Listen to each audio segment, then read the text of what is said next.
Welcome to the Shoot to Hunt podcast. As always, I'm your host, Ryan Avery. And my color commentator today is Jake Mushaney.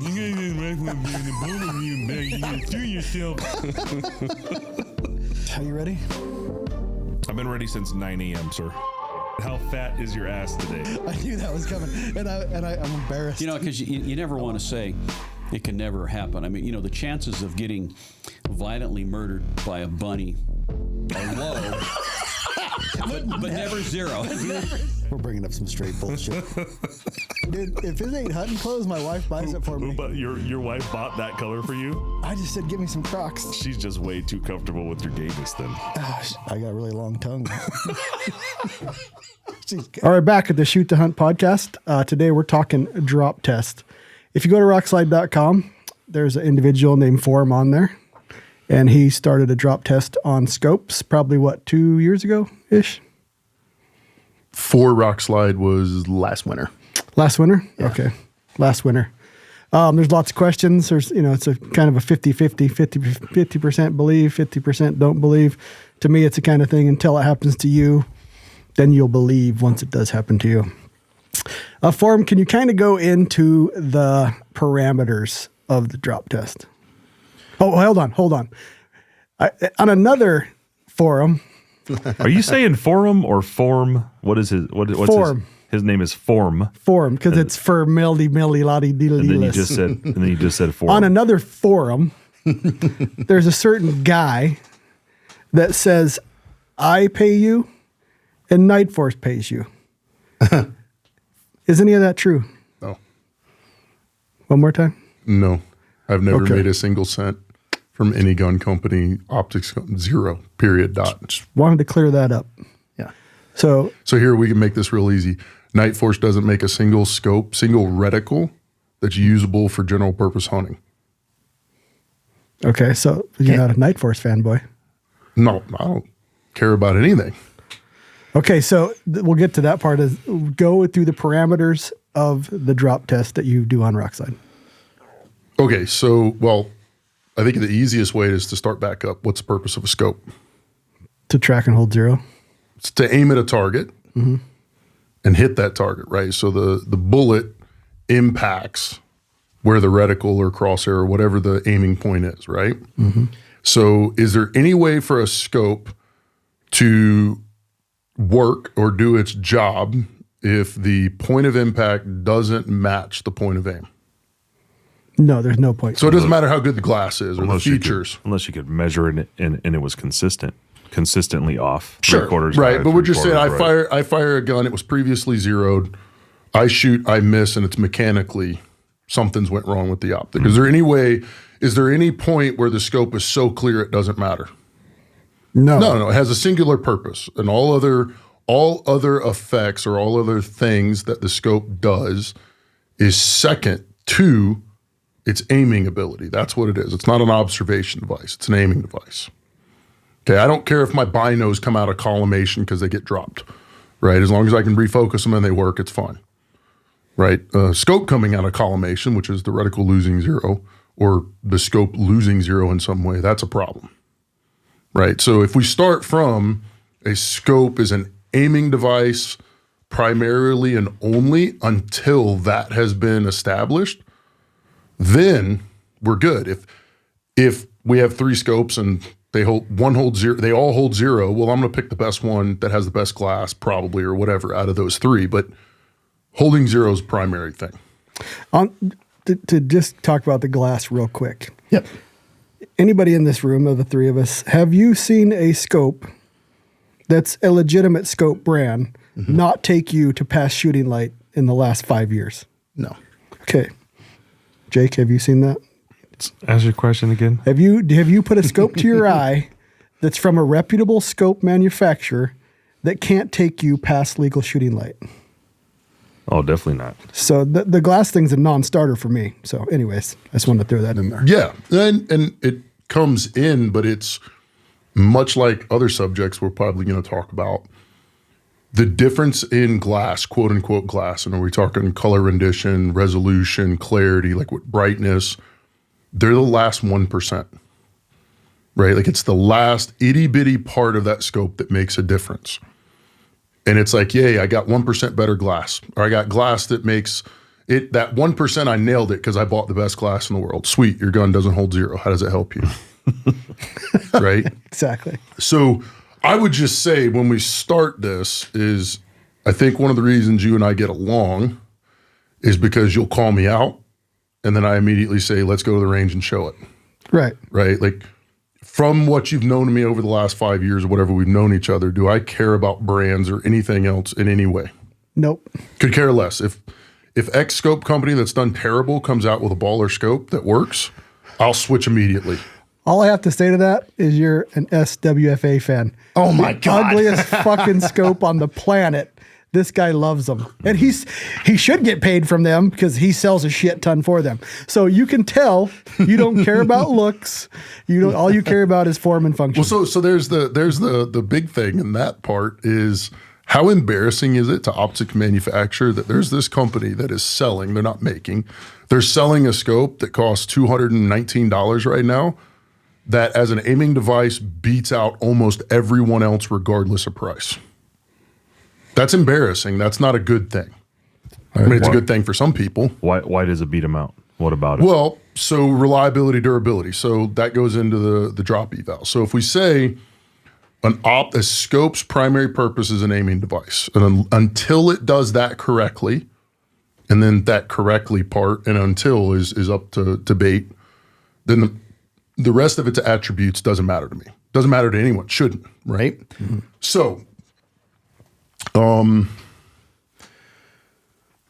if I think anyone that shoots, right? So we know like what's the first thing, I get a gun, everything's good, I go on a hunting trip, what's the first thing I do when I land in a plane if I can, before I go hunting? Right, check zero. Check zero. Yeah. If I miss an animal, what's the first thing I want to see? Zero. Check zero, right? If I drive across the country, check zero. Like no matter what we do before season, check zero.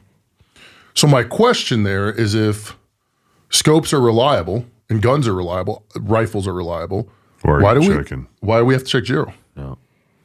Like the question, the answer is in the question itself, or the question is the answer, right? So if you want to say, well, that's because guns move. Okay, but we can isolate that too, which we'll get into, right? Since we're specifically talking about scopes, we'll just talk, the rifle doesn't move, right? We'll just say that, we'll start from that point. We can talk about how to make that happen, but we intuitively know that optics lose zero. The system loses zero, right? If we're just going to talk optics, we know the optics lose zero, which is why we need to check zero so often. I don't know of anyone that hunts, that isn't a rank beginner, right? And you could be a 20-year rank beginner, or you can be I just started shooting and hunting this year. Right. And I don't say any of this with like emotion or arrogance or anything else. I'm just trying to, just kind of a data-driven perspective on it, right? Like it's just blunt what we're talking about. So I don't know anyone that's not a ranked beginner that hasn't had a scope lose zero. Right. But when it happens, what happens is they go, oh, my gun lost zero. Like it's okay. The miss is okay at this point because it's not on me. Right. Now, are there people that use that as an excuse and lie about it? Sure. I'm not talking about those people. I'm talking about something happened. I checked, the gun's off zero. Why do we accept that? Why is that okay? That's like I go out to my Toyota right now and it doesn't start. Well, that's not okay to me, right? But people accept scopes, which we'll talk about how we know my next statement is true. They accept scopes that have such low reliability that they would never accept their toaster oven being that finicky. You would never buy a $20 toaster oven that's as unreliable as optics are. I think when you shoot and you realize that you're off zero, it's like the troubleshooting process begins. That's correct. You're not exactly sure what you don't have faith in at that point. And you may swap to a scope you think is good, or you may go check your action screws, or it's simply like a troubleshooting process begins. But you're right, it is so common that it's somewhat accepted. Yes, I think that's it, right? It's so bad, everybody knows it's bad, that subconsciously we just say, well, that's life, right? But then that goes into, well, my idea, my history, and I think ours, I don't accept that. That's not cool. If that's the reality, I'll shoot iron sights. right? So It actually makes really good rifles stand out. Like I have a 3 and a rum rifle that just seems to, no matter what, it just keeps fucking killing. It Yep. doesn't lose zero. Shit stays tight no matter how much you check it and recheck it. It does what it's supposed to do, but that you're right. That's how it should always be. But we don't see that, so it makes those type of rifles stand out as like a shining star in the yeah, and the whole thing is the problem, right? The whole idea and understanding, and like you said, people don't believe until it happens to them. Until people experience a system that does not lose zero, they don't believe it's real, right? Or they believe, well, my gun stays zeroed because I shoot it and it's an inch high every year, right? And then you look at the targets and it's like, no, this year it was an inch and a half high. Last year, that 2 shots or 3 shots was 3/4 of an inch high. The next year, it was an inch and a half to the left, but it was kind of still high.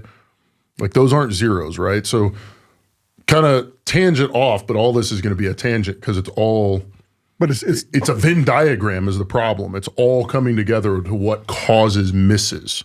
and I think some of it's generational because your grandpa re-zeroed, your dad re-zeroed. Oh, yeah. So I guess at what point did they become shit is the other question. Well, but generationally, maybe it could have to do with like ammunition, right? Like the guy doesn't have the same box of ammo he started with last year, and he switches ammo, so that has a lot to do with maybe the generation. Well, and that also goes into why people don't recognize their optics are losing zero. Is as soon as I change, there's a point of impact shift in almost all ammunition made that some manufacturers are building ammo, making ammo now that has a spec to how much MOA shift they allow from lot to lot. Gotcha.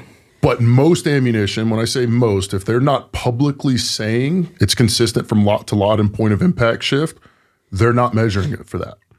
So you can take, I'm going to try to stay away from people, places, things, naming, right, as much as possible. But you can take ammo that people think is exceptional, and from one lot to the next, it's a 2 to 3 inch shift at 100 yards. That is not uncommon. So if that's a thing, how do I know whether my scope is staying zeroed or not, right? So when we get into this, it's an understanding when we talk about this is beyond what's happened beforehand, when you provide ammo or I provide ammo for this, right, you're giving it to me in hundreds of rounds at a time, 1,000 rounds plus of the same lot of ammo, right? So when we talk about the stabilization of the system, we're removing variables from it, right? So it all goes into generationally, they didn't shoot the same ammo. The ammo powder wasn't consistent from temperature to temperature, like we were talking about earlier, with even humidity changing, standard deviation of muzzle velocity. Like all of these things start creating errors in the system, right? And so there was a point where it's like there was really no way to be stable from day to day. We're so far beyond that point now, there's zero excuse for allowing it to remain. Did it also become more critical because we started shooting farther and measuring more? Yeah. So one of the interesting things historically is if you go back and you read like the famous writers, so like Jack O'Connor, for instance, Elmer Keith, they missed a lot. Like when you read their stories, I remember I was an adult when I finally read Jack O'Connor, like reread him. This is just a few years ago, and I'm reading one of his conglomerate books. Like they put all a bunch of different stories together. Dude, they missed or wounded like 30% of shots they took. So that's one thing. This idea that they shot one time and that was it and everything died, well, that's not real. Read what they wrote, right? It's like Fred Bear. Like he's awesome in bow hunting. He blackened the sky with his arrows at times.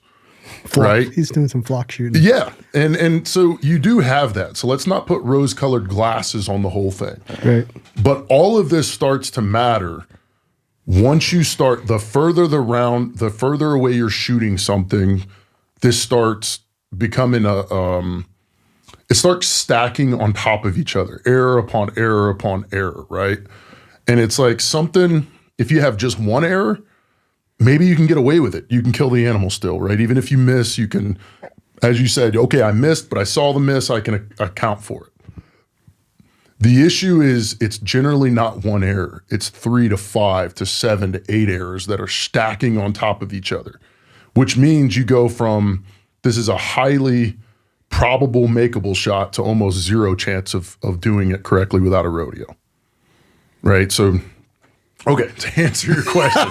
Sorry, there's a background to it. Yeah, there's Full a background circle. to He it. set the stage. Set the scene. So what I want to know is objectively, what does the optic do? Okay, so I think background slightly, a little bit more than what we talked about to understand why the quote unquote test, right? It's not a test. Tests require large sample sizes, completely controlled variables, random variation, random trials, the whole thing, right? Like test is a word. This is more of like a field evaluation. That's why I named it field evaluation, why we did, right? Is I'm looking for what the optic does as an aiming device from a functional level. Okay, so samples of one don't tell you much. Okay, let me rephrase how I just said that. They don't tell you much in a positive direction. Okay, so as we go through this, keep this in mind, right? So if I have two car lines, one car line has a 99% success rate. So one car out of 100 has a major mechanical problem when measured in large sample sizes. And I have another car line that has a 50% success rate. So they have a 50% problem rate at 100,000 miles for both, right? Just for long-term use. What are the odds when you go to the car that has a 1% failure rate that you got the one failure? 1 in 100. Yeah. Okay. What are the odds that you get two in a row? Boy, not very good. So I'm not a statistical guy here, right? Like I have to deal with statistics in what I do in real life, but that's not my job or my field. It's infinitely less likely when you start talking 3 in a row. Dude, that's not a, one doesn't mean anything. That's telling you there's an issue with the line. So a sample of one passing doesn't tell you a whole lot, right? It's an indication, but not much more. One failing is starting to point to it. 2 back to back, you got a problem. Like you can know that right off the bat. Okay, so the evaluation, and we kind of changed it from how it was because we were shooting so much ammo just to get to the scope failing, was we have a gun, and we can, let me know if you want to go into how that gun is set up so we know that. Absolutely do. Okay, so we take a gun, right? So people like to say there's all these variables. Every time you bring it up, there's always value. Oh, you can't reproduce it, basically, is what they tell us. Okay, so I'll say this right now. I'm happy to take any company that says it's BS. We'll do it in front of you with a live rolling camera with 10 of your scopes and 10 scopes that work and a gun, and watch and look and see the difference. This is something that is such a red herring or a fallacy, it's not even funny. Okay, so what is the variable in the rifle? So that would be action to stock or chassis movement, barrel to action movement, which is a thing when people are building guns or putting guns together, they're not torqued tight enough. And then the rail or base mount to the action, then the rings to the base, and then the scope itself. Oh, then you say, it's the shooter. The shooter's a variable. Sure. Except that it's pretty easy to prove that anyone that's not having a seizure behind the gun is shooting to within 0.2-ish MOA of the gun system itself. Right? That's not hard to prove. So if the gun's shooting 1 MOA, you're shooting 1.2 with you and max. Okay. Oh, so I actually know what mine is using a Wiseman, that 6,000-pound return to battery rest. Mm-hmm. Given a front and rear sandbags, it's less than a tenth of an MOA. And we're talking 500 rounds shot group sizes, not 3-round groups or a couple of groups. 500 rounds stacked where every single round is being logged and measured with an ailer, right? It's less than 1/10 of an MOA.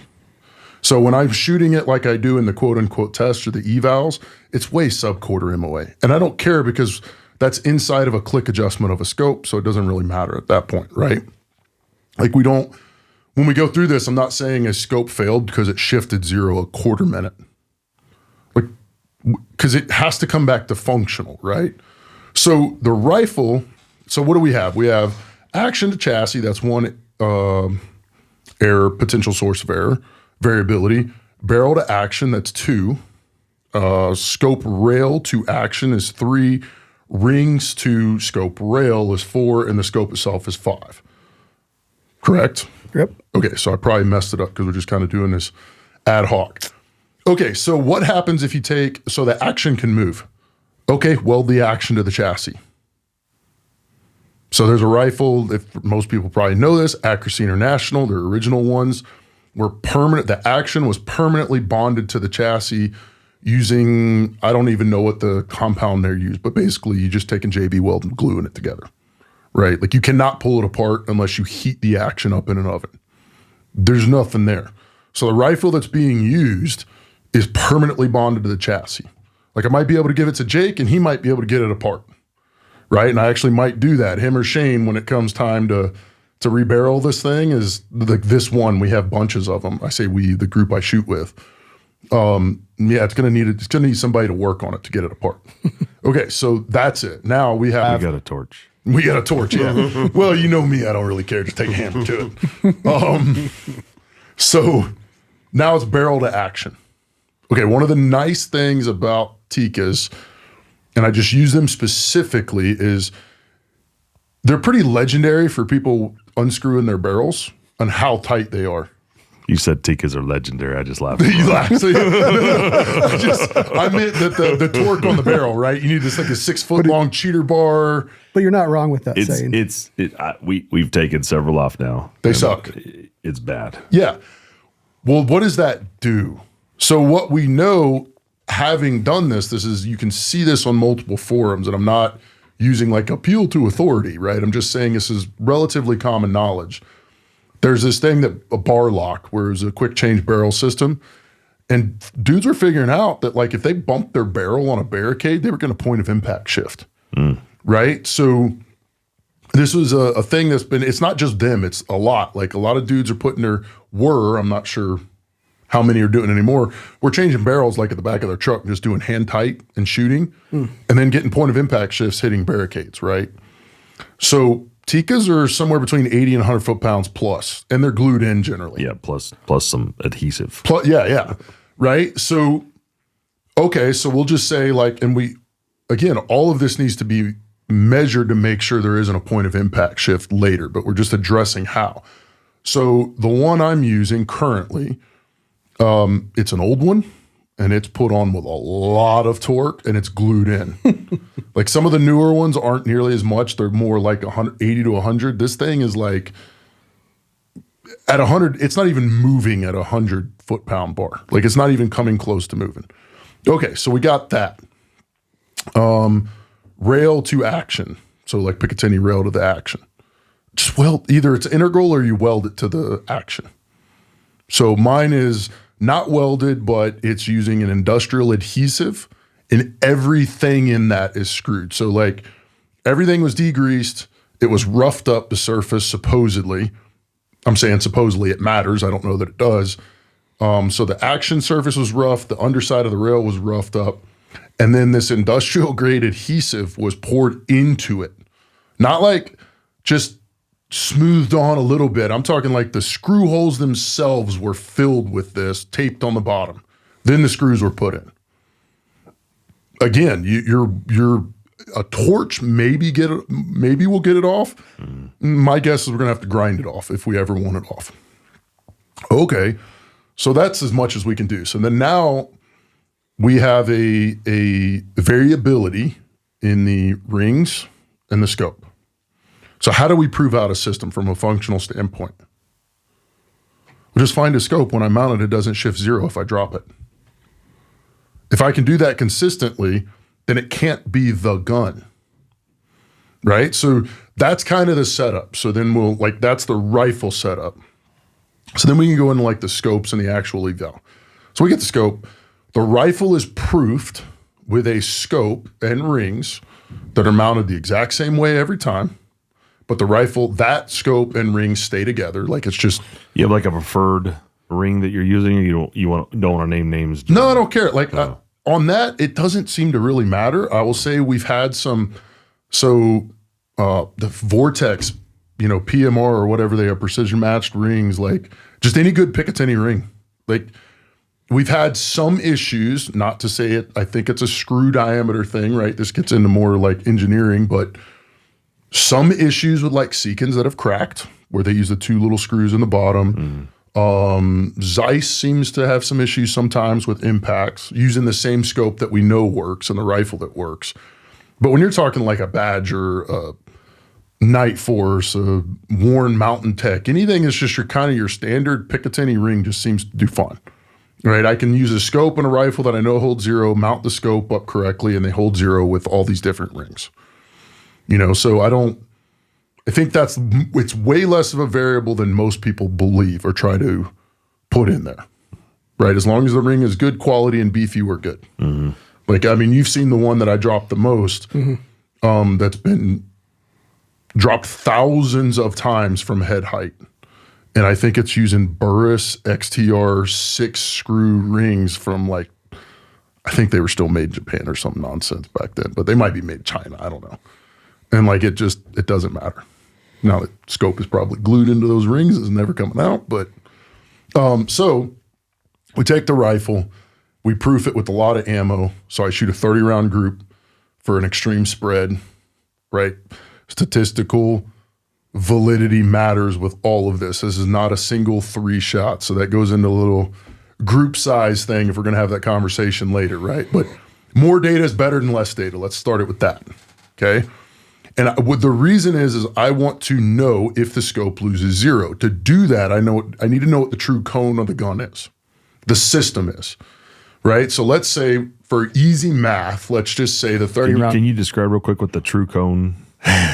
just very quickly, just say, visualize for the guys listening, true cone. Okay, so if we take a rifle in an underground tunnel, so completely environment controlled place, range, we take that rifle and we mount it in a machine that can return to within 100th of an MOA from shot to shot, completely eliminating a human out of it. There's 0 human. And then I take that rifle, and I don't care if you shoot it 1 round clean and you do that every round, or you shoot 100 rounds back to back, or you shoot 5 rounds and clean. I don't care how you do it. But your group size continues to grow until the barrel is toast. So let's use something like, trying to make it easy, right? Like let's say a gun has a quote unquote, and when we say barrel life, you're also talking about, are we talking precision? Are we talking extreme spread, mean radius, or velocity loss, right? But let's say a 6.5 Creedmoor, right? Your favorite cartridge. Let's say it has a 2,500 round barrel life. It's longer than that if you're just shooting practically, right? But let's say 2,500 rounds. You don't know what the true cone of that gun is until the moment you pull it off the gun. And then you can say for 2,500 rounds, it's a 2 MOA gun. It never missed a 2 MOA target or a 3 MOA target or whatever it is, right? Now, that's the factual statement that you can't say my gun is a 1 MOA gun. Well, what does that, I mean, first off, what does that mean? Does that mean it shoots 1 shot within 1 MOA?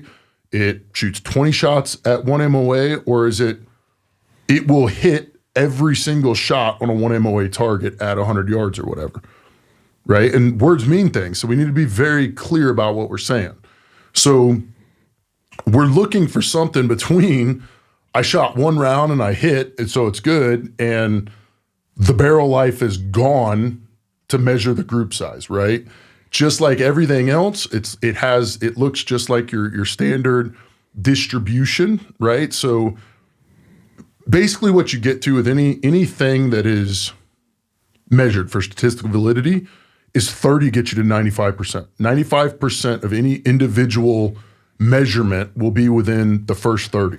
30 data sets of the 30 data sets of the same thing. So I shoot a 30 round group, 95% of the shots out of that gun is going to fall within that 30 rounds, right? So if I draw a circle around those 30 rounds and I just keep shooting the gun, 95% of rounds will fall, right? And then you go, oh, it's 1 standard deviation plus or minus, whatever, right? Like this gets into the statistical thing, but what it's saying is that if I shoot a 30 round group and I make a circle of that and I keep shooting the gun, if I shoot 100 rounds, no more than 1 or 2 rounds, more than likely statistically is going to come out of that 30 round group. Yeah, okay, you're right. It could be 5 rounds, but there's got to be a crossover point, right? And so So that's the cone then. The cone is like the mechanical capability of the system. If we're talking about over its life. Again, it depends on how you measure it. So what I want to know is so how do we determine if a gun loses 0? It didn't hit where it hit before. That's correct, right? So what happens if I shoot a gun and I go, it's a 1 MOA gun, I shoot a 1-inch dot, I drop it and it misses the 1 MOA dot next. And it's a 1/4 inch off at 100 yards, right? And you're like, well, it lost 0, right? Because technically that would be like a 3/4 inch miss, 3/4 MOA miss, right? From center to where it hit. Well, the issue is you're starting with something you don't know what the true cone is. Like 3-shot groups they're not statistically relevant, right? So this is how easy it is to demonstrate this piece, right? We're just talking the factual statement. So Jake, I'm going to give you 3 random data sets about a stock in the stock market. Okay, just 3 random pulled out from just randomly over the last 10 years. It all shows a good projection, like it's return of investment. I'm not a stockbroker, by the way, if that doesn't come clear. Are you gonna liquidate your house, finance your house, and put all your money you own everything you own into those 3 random data sets? No. What about 5? Maybe. You're a risky dude. So if you ask the statistician this, they would tell you at 30, we're starting to talk. Mm-hmm. Because that's starting to mean something. Like, it doesn't matter what you measure. Like, real statistical validity, depending on if you think 66% is statistical validity, bro, no, it's 2 out of 3, man. And that's not enough for me, right? 90 to 95% is where we start talking real, right? And you'll start seeing that come out. That's somewhere around 30 data sets, no matter the research project, no matter what it is, right? And keep in mind, I'm saying this as a functional knowledge of this. I'm not a statistician.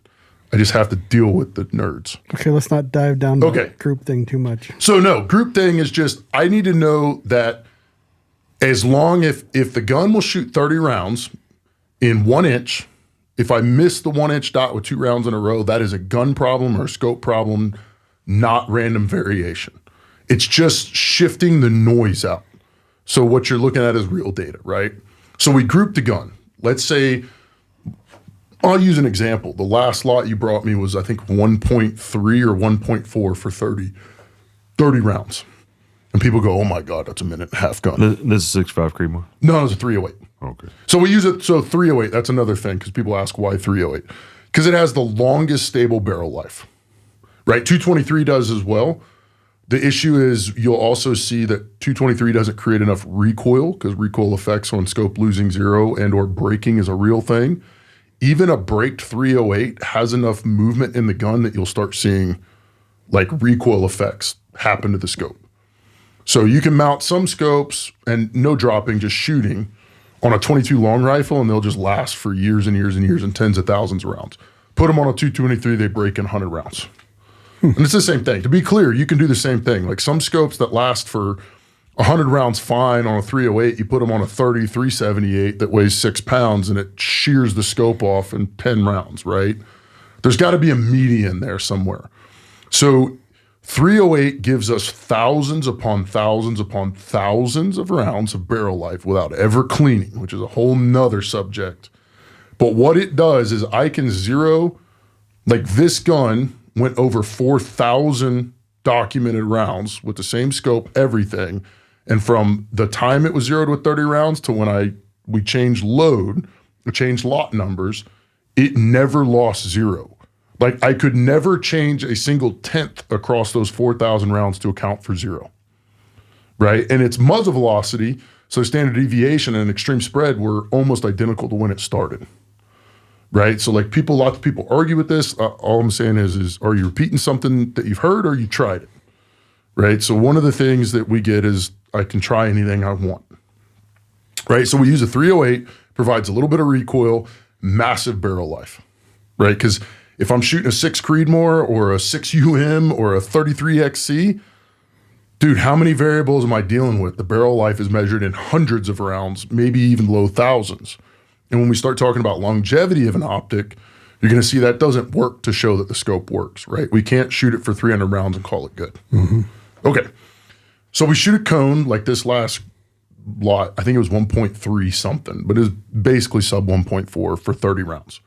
Now, to be clear, I measured that. I said, I had a buddy there. Every 3-round group was averaging at like 0.4 inches.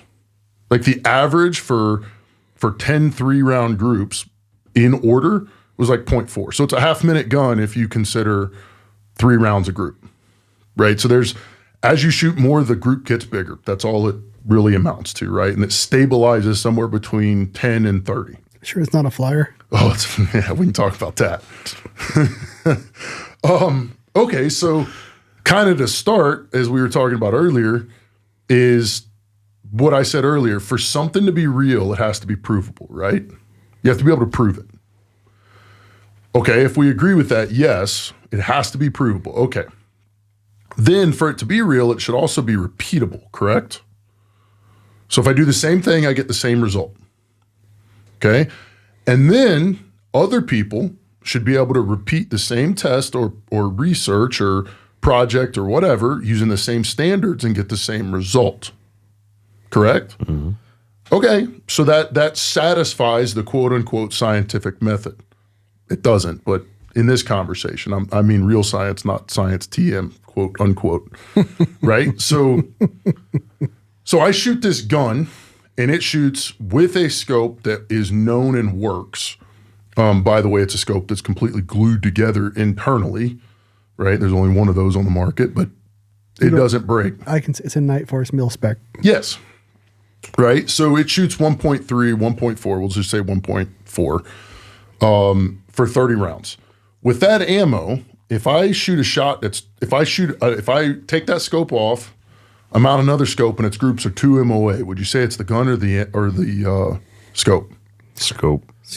Right? And then how would we know? Well, we would remount the scope, the bad scope, quote unquote, shoot it. And if it's still shooting 2 MOA, okay, we put the test scope back on and it groups back to 1.3, 1.4. Do you have a minimum amount that it needs to shift? Like you said, it was 1.4, sub 1.4. Yeah. What does it take for you to call the scope bad? 1.5, 1.6, 2.0? So like what percentage? So that's a great question. And because even 30 rounds isn't enough to encompass all the rounds, basically what I do with this scope is, so this last one, it's this gun with most of the ammo that we're getting and shooting is 1.2 to 1.4 MOA for 30. I just use an 1.5 inch dot at 100. So if it's zeroed and a round comes off that 1.5 inch dot, it lost zero by at least 0.2 MOA, right? 0.2 of an inch. I mean, that, again, we're absolute versus functional, right? And we'll talk about functional and what that means, because it's, if you accept absolutely zero shift in a scope, that doesn't physically break the scope. So like, yes, you could take any scope, dump it off a cliff onto a rock, break an eyepiece off, right? I'm not saying that's right, good or bad. I'm just saying that's reality. There's no scope that can handle that repeatedly. But normal use, if you say zero shift whatsoever, no matter what happens to it, there's one scope. That's it. That's the entire market, just so we're clear. But that's not really functional either, because functional is I take a shot and I miss because the gun missed or the optic missed, right? If I'm going to miss, it should be due to environment. I think that's where a lot of people on rock slides struggle. Is they see that little minute shift, they're like, aha, I got you because it shifted. So it's all these scopes move. Sure. Mm-hmm. Do you know what I'm saying? Yeah, 100%, Yeah. right? Because and it's also people want to believe what they believe, right? And so I have been pretty open with certain people, like, hey, let's just go to the range. I'll show you. Like, you can shoot yours, you can shoot the gun. I don't care. Isn't that how you guys met in the first place? How did we meet? It was something about I didn't believe you on something. So then you showed me. That's what I'm saying. What was it? I think it was something. There's triggers or something. Yeah, we argued for a while, and then motherfucker proved me wrong. And then he said, I'm going to show you. Yeah. I am not I was strong in my beliefs on a lot of things, and I will say form has changed my mind on some, but there's still some that are just bullshit. No, and that's the thing, right? So we're clear, like my personal outlook is I'm always trying to find where I'm wrong, right? Like there's a difference between being right and being correct. I can convince an Eskimo that the ice I'm selling him is a good deal. That's right. Doesn't mean it's correct. Right. So I go into all of this legitimately and truly trying to find the error. I don't care what something does. Right. Because if it breaks or it doesn't work, I just go to the next thing. Like some people drink, some people race cars, I shoot. Doesn't matter to me. And we still haven't gotten into the actual I know, tests. sorry. Okay, so we take the gun, it shoots 1.4, so we're just gonna make it easy. I'm gonna use 1.5 inch dots, right? I mount the scope on, it's mounted, the whole mounting thing's there, and there's a crap ton of rounds that went into, when I say a crap ton, I mean into the hundreds of thousands in my group to finding things that don't lose zero, right? So it's mounted a certain way for a reason. And then we just start zeroing it. So we bore sight, shoot. Bench rest, off the ground. Yeah, bipod, usually it's a sandbag on a brick or ammo can or whatever on the front, a sandbag in the rear. Make sure you keep that mic close. Okay. So yeah, it's prone in the field, just like anybody could do at anything. It's no like mechanical rest, right? And the reason being is because the group size, the center doesn't shift. So the mean point of impact, the actual center of all the groups, all the rounds fired doesn't shift based on the rest, just the size does. So I don't particularly care. There's not much difference. That same gun, if I'm shooting 1.4 for 30 with the same ammo off this field, quote unquote rest, when I put it in a legit bench rest setup, like bags, the whole thing, it's like a 1.2, 1.3. It doesn't change that So much. guys can't really discount this because of shooting position or style or anything like that. Because when you proved the rifle the first time with your 30 shot group, it was shot the same way that you're judging it after the fact. Yes. So that's how you eliminate. Yeah, and we started shooting from like when we did this initially, we started shooting from legit bench rests because of that variable. Once we were able to use a Wiseman and actually find that the people that can shoot are holding sub quarter minute from the baseline of the gun. We're talking about like reticle movement. It's kind of like, what's the point? It's smaller than the diameter of the bullet. Who cares? Right? Now you don't want to take that too far because then you say, who cares about everything? But I can't take, especially, where we live in the mountains, I can't take a massive bench rest with me everywhere. But I can take the same front rest, sandbag and rear bag and replicate that. Right? So as soon as we start shooting it, if the scope's got a reticle in it, we measure the first shot off the reticle, measure it to center, right? Just like a tape measure 3 inches in front of your eyes. That gives the first indication whether the scope works or not, right? So it should, if I shoot around and the gun is shooting, say, 1.5 inches, right? But it's 1.4, but 1.5 minutes at 100, 1.5 minutes period, but we're shooting at 100. That means when I measure that round and I shoot the second shot, it should be no more than 0.75 inches away from any, that's the biggest error it can have, correct? Well, technically, I guess you could say it could be 1.5 inches. You could have a round that's the top left round in the cone. Yeah, the far extremes where your first and second. Correct. Shots. Yeah. Mm-hmm. Right? So basically, you can get a feel right off the bat on the second shot, right? So we shoot one, measure it, adjust, and then shoot the next 9. Right, to form a group. Yeah, it's 9, not 10 or whatever. Sometimes we'll shoot 10 just to see. Okay, is that group size inside of, like when you look at it, is it inside the cone that the gun shot to begin with? So 1.4. Yes, so then make a final adjustment.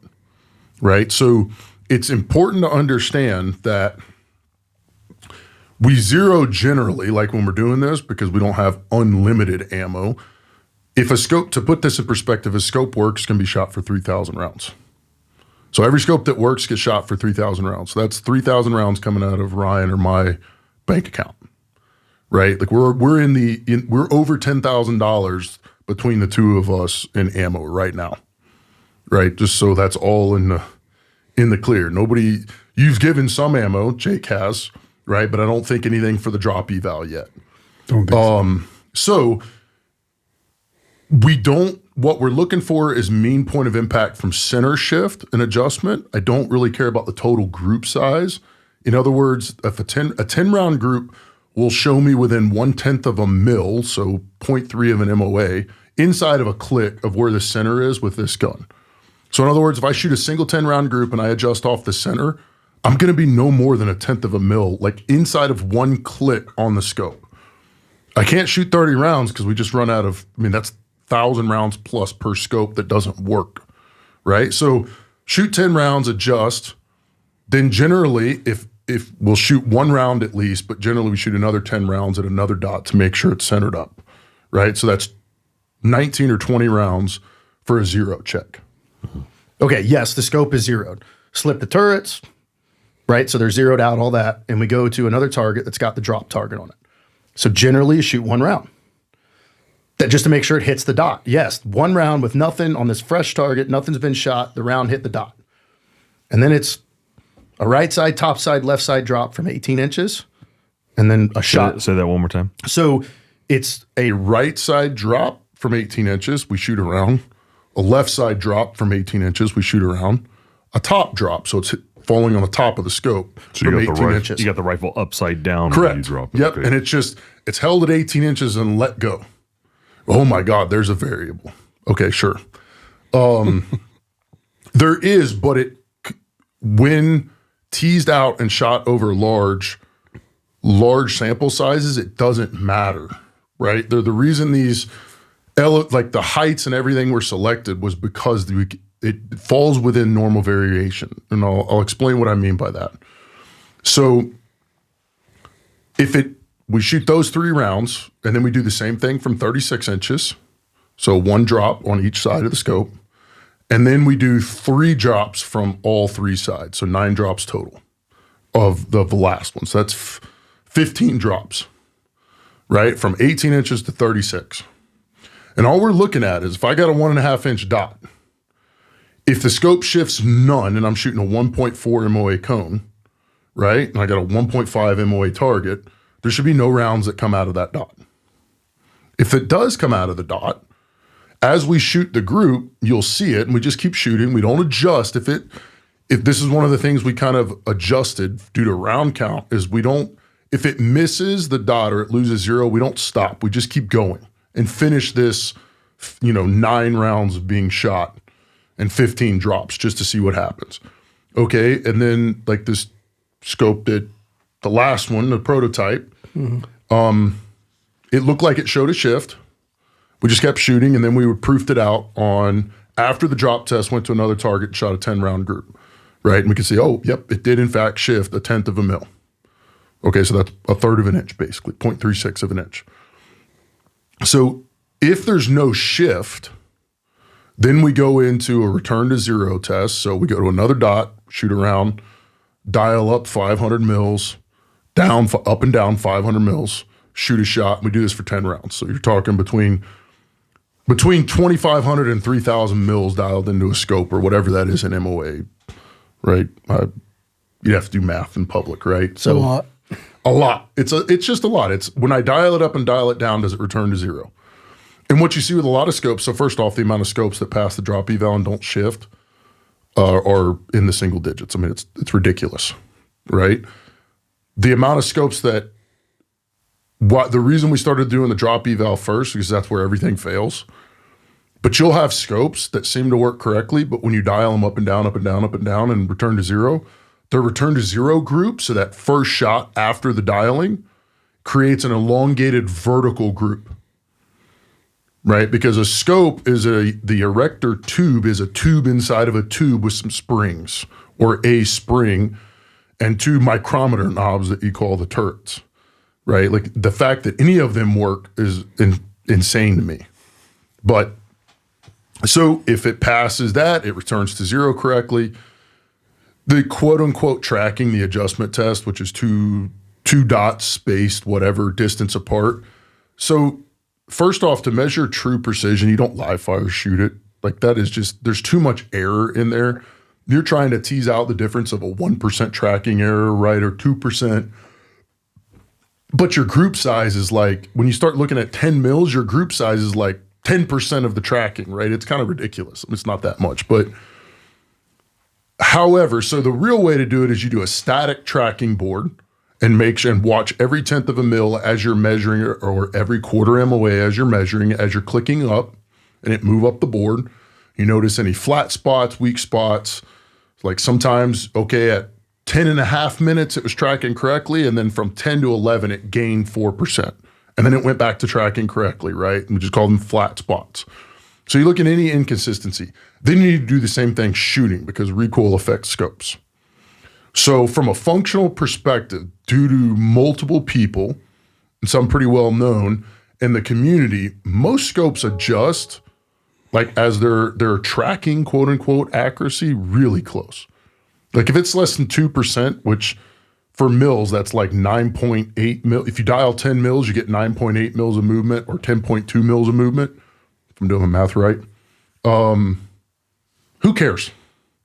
Right? Because there's scopes that track 100%. Yeah, there's some of them, but it doesn't mean like if a scope is off more than about 2%, there's something probably wrong with that scope. What's shown out is like, yeah, the scope seems to do okay, but it's 5% off.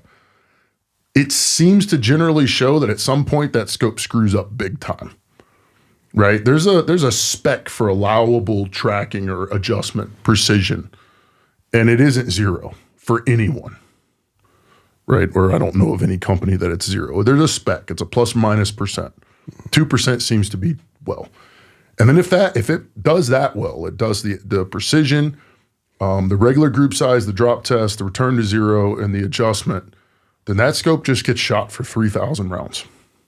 It gets mounted on a gun, zeroed with the same lot of ammo, and then it is just used for 3,000 rounds, which is the number we kind of came to that we needed. Because one of the things is like shooting, I don't understand why this is not realized, but every round on a scope is like 1 mile on a vehicle. So when you're like, oh yeah, I've got a scope, it works great. Well, how many rounds you got on it? Well, I got like 70. It's working great. Dude, you bought a new vehicle and drove it from the dealership to your house and you're saying it's a durable, reliable vehicle. Or the other side, when you put up a used scope for sale and nobody ever asked how many rounds you got on that scope. Could be fucking 27,000 rounds on that night for a scope. Just so we're clear, if you buy a scope from me, it works. Don't buy a scope.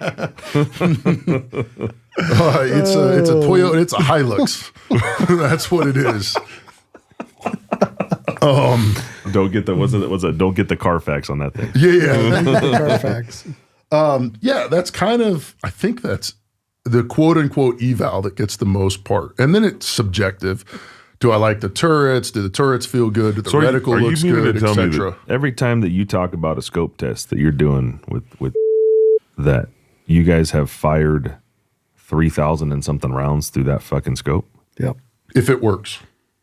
Well, this isn't What? The people that's funniest to me is when, and I'm not knocking these people, but they think it's just willy-nilly. We're just out here fucking dropping scopes and just hoping they work. What percentage of the scopes that you guys have tested together have actually passed this test? and with that question, I would ask that what percentage need to pass to say that your test is not too stringent?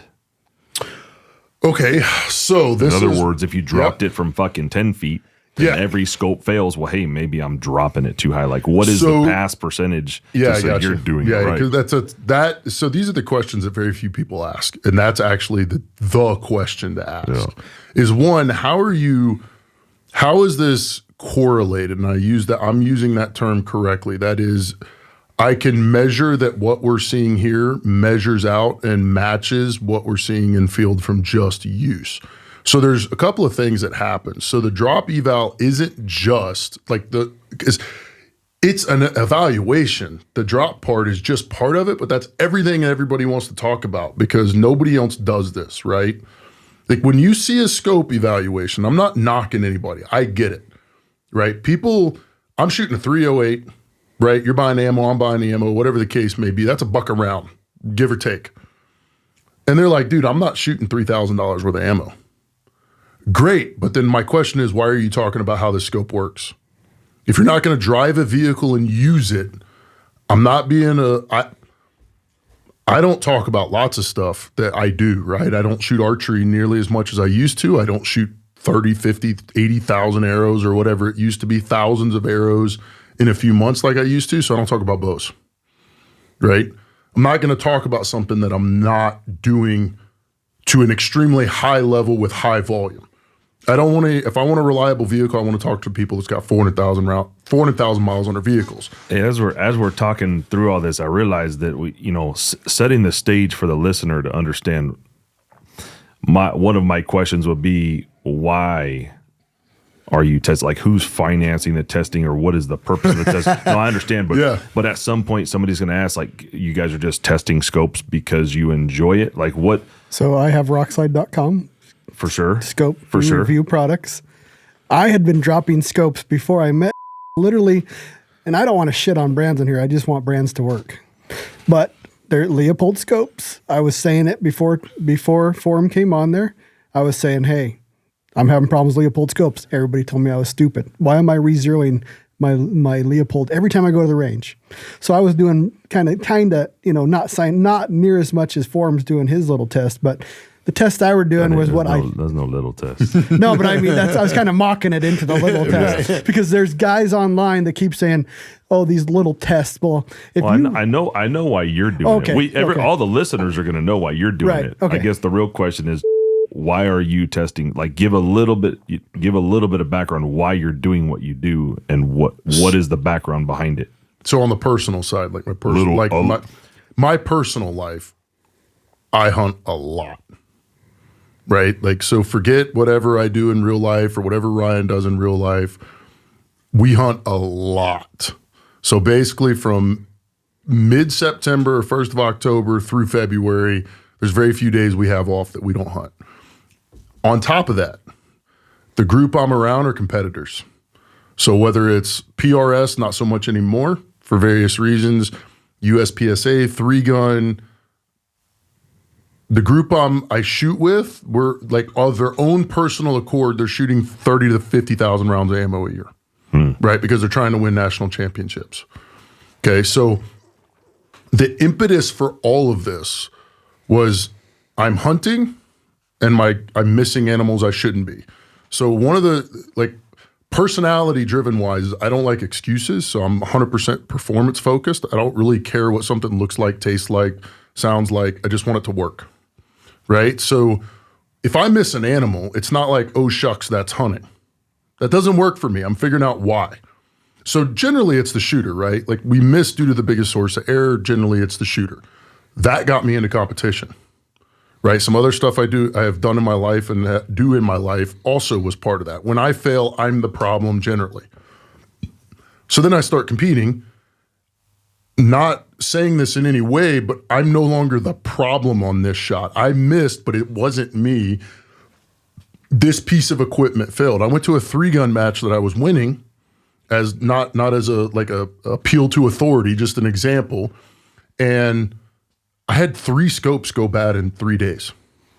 And when I say go bad, I'm talking about from working correctly to when I check 0 because I shot a 12-inch steel plate at 300 yards like 30 times trying to hit it. The scope is shooting shotgun patterns at 200 yards, like 10, 12-inch groups at 200 yards, right? So every time that happened, it was a learning. What caused it? How do I fix it? So understanding that the huge round count started from the human is the problem. Everybody intuitively knows it takes archery seriously. You shoot every day or every other day and hundreds of arrows, thousands of arrows a year, right? Thousands upon thousands. Nobody does it with guns unless they're competitors. And I don't understand that. It's the same thing. There's a cost element there. 100%. Yeah. I mean, I understand the cost. I'm saying just from even people that could shoot it financially, they don't link the two together. If you want to be being truly competent with a bow and arrow at 60 yards is no different than being truly competent with a gun at 600, right? If it takes 5,000 arrows a year to truly be competent at 60 yards with a bow, it takes 5,000 bullets to do the same thing, right? There's a correlation there. So for me, it started because my group was tired of losing opportunities, whatever that opportunity might be, due to equipment failing. First us, which then it was fixed. Fine, we'll start shooting massive amounts of ammo and fix the human.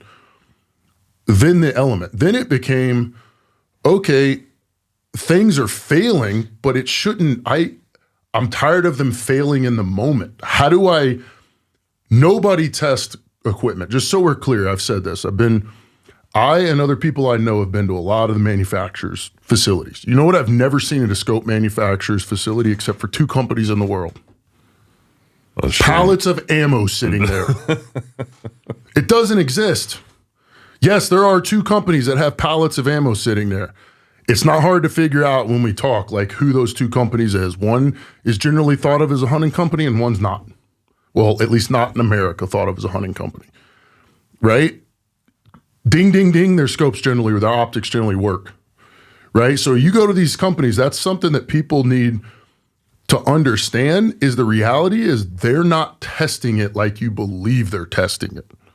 So I don't enjoy any of this. The scopes and optics are the biggest bane of my existence, right? Like I don't take any pleasure in reloading or building or testing. Like, dude, I want my ammo to come in a 20-round box as 840 rounds to a can, right? I want the crap already mounted and I don't have to worry about it. That's what I want. I shoot. I don't do anything else. I don't care about the other stuff. When I asked you why you keep doing this, do you remember what you said? Oh, I don't know.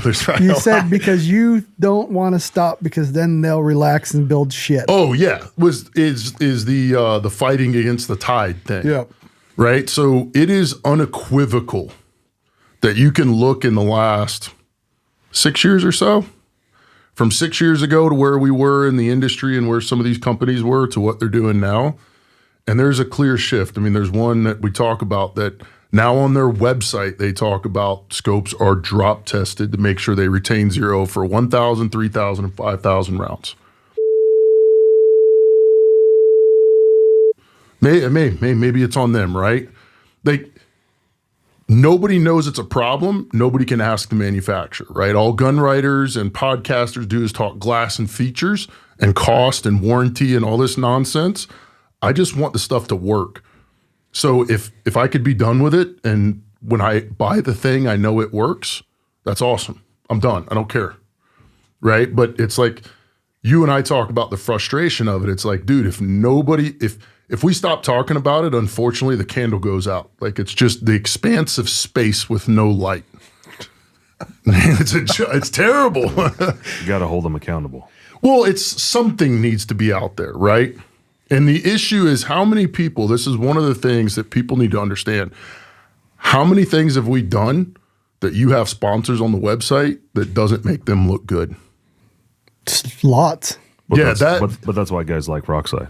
Yeah. So I started posting on Rockside because somebody suggested I go over there because of these things, right? It wasn't the scope test. It was, you guys were talking about packs were destroying themselves, right? Cliff tested and whatnot. Mm-hmm. And that was kind of it. It was like, hey, and then we knew somebody, one of our mutual buddies, and he's like, no, Ryan's legit. He's good. And I'm like, I don't really want to go over there because they're not going to like what I have to say. And it wasn't like I wanted to project what I'm saying to anyone. I get a ton of help and a ton of information off forums. Well, one of the problems I have is an object not working for my own use. And if it's just me screaming about it or like 5 to 10 dudes, it doesn't work. Right? When you get more people understanding, dude, scopes can hold 0. Right? So that's kind of the why on a personal level is because it affects me. That's good. So going back to the test and how stringent, going back to the how stringent your test is. Like, so yeah. When I first heard when Ryan said, hey, yeah, we do this scope drop testing shit, and he tells me that you fucking take a scope and you drop it from 18 inches in all 3 caps, and then you take it from 3 feet and do the same thing, and then you guys are shooting it to make.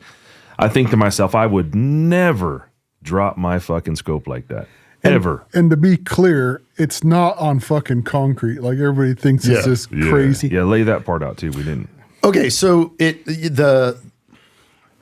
all right, so you kind of have to understand why we're doing it the way we're doing it and the surface we drop it on. It has to go back to kind of how we came up with that to begin with, right? So what we had is in the group, whatever the scenario and location it was, there were combinations of guns, so guns, optics, etc., that we would shoot entire barrels out and never have to change. Like you talked about your 300 PRC, I think you were talking about. It was a 300 PRC earlier that just never misses. 3 in a row. 300 row. Yep. Oh, that's good. So people think I don't like big guns, and that's a lie. They just never failed through horrendous use. And it just eventually, with enough use, you start seeing patterns. This type of gun with this type of scope, aka brand, just seems to work.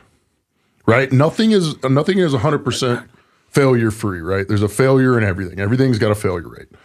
But when you see large amounts of stuff used, you get to kind of come to an empirical conclusion, if you will.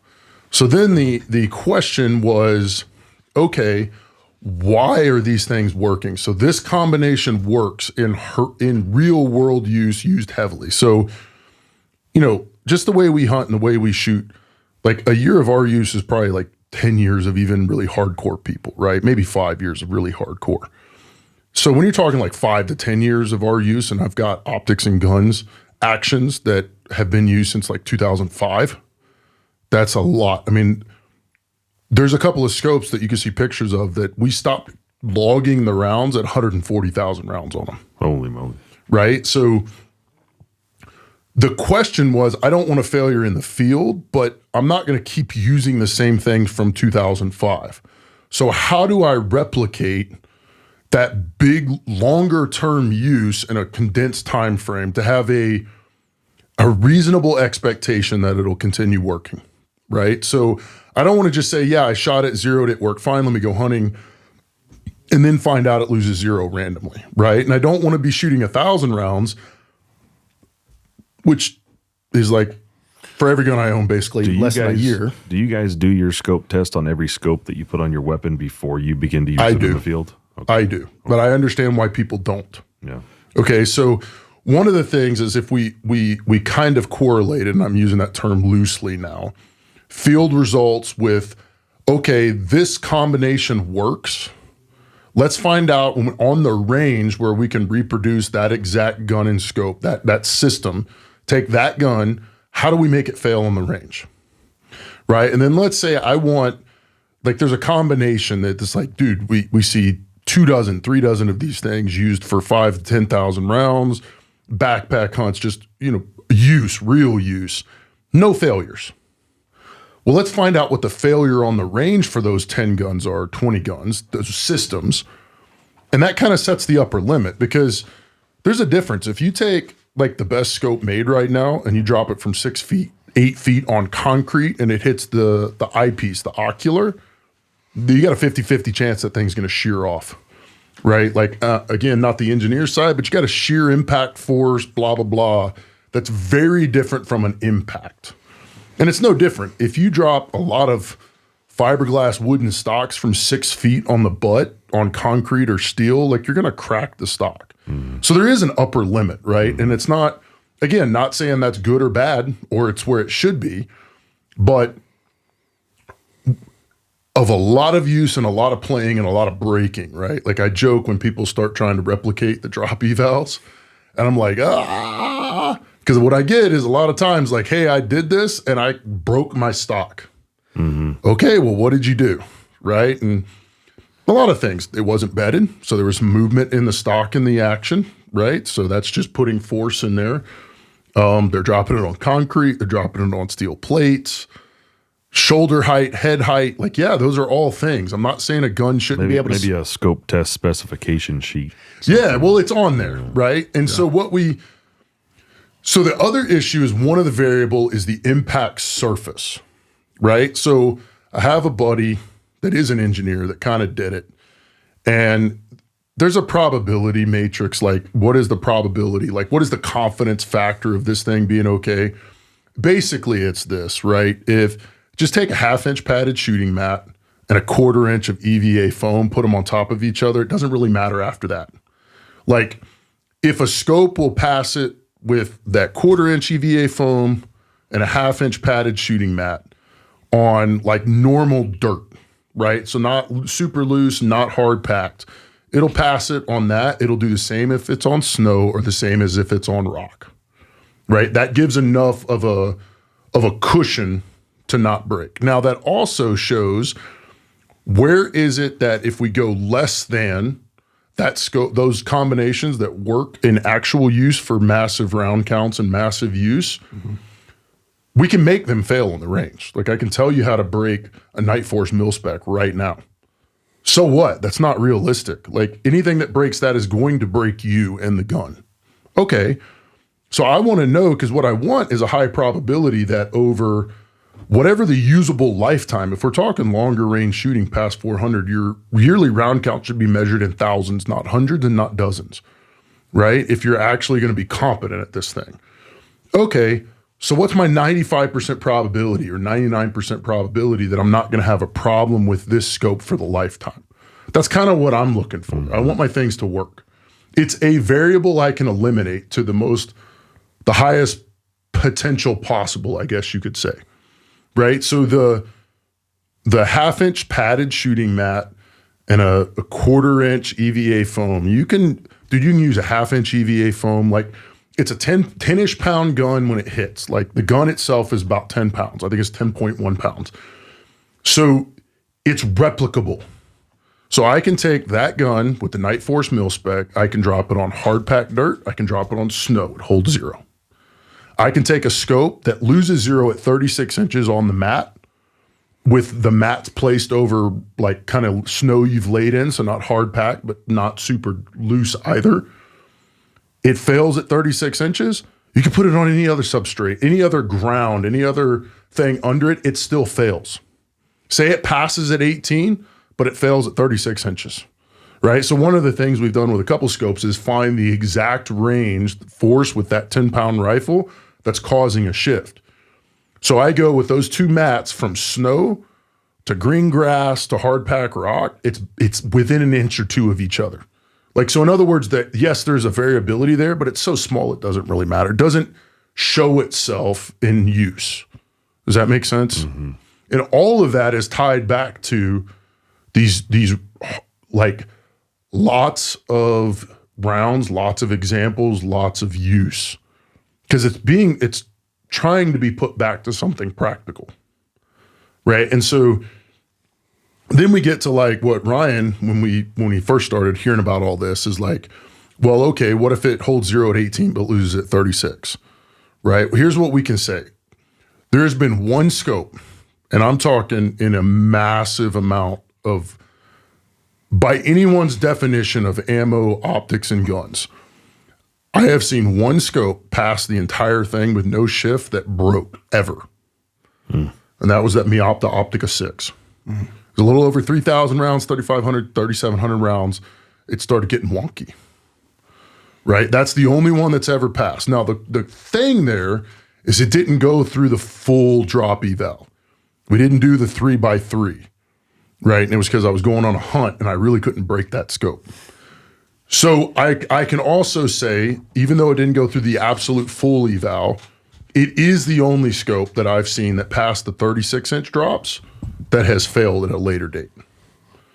So what does it mean? Well, so this is from a lot of experience with this. When I go out, and this kind of, Ryan, because you've hunted with the last couple of years with me and I've hunted with you, et cetera.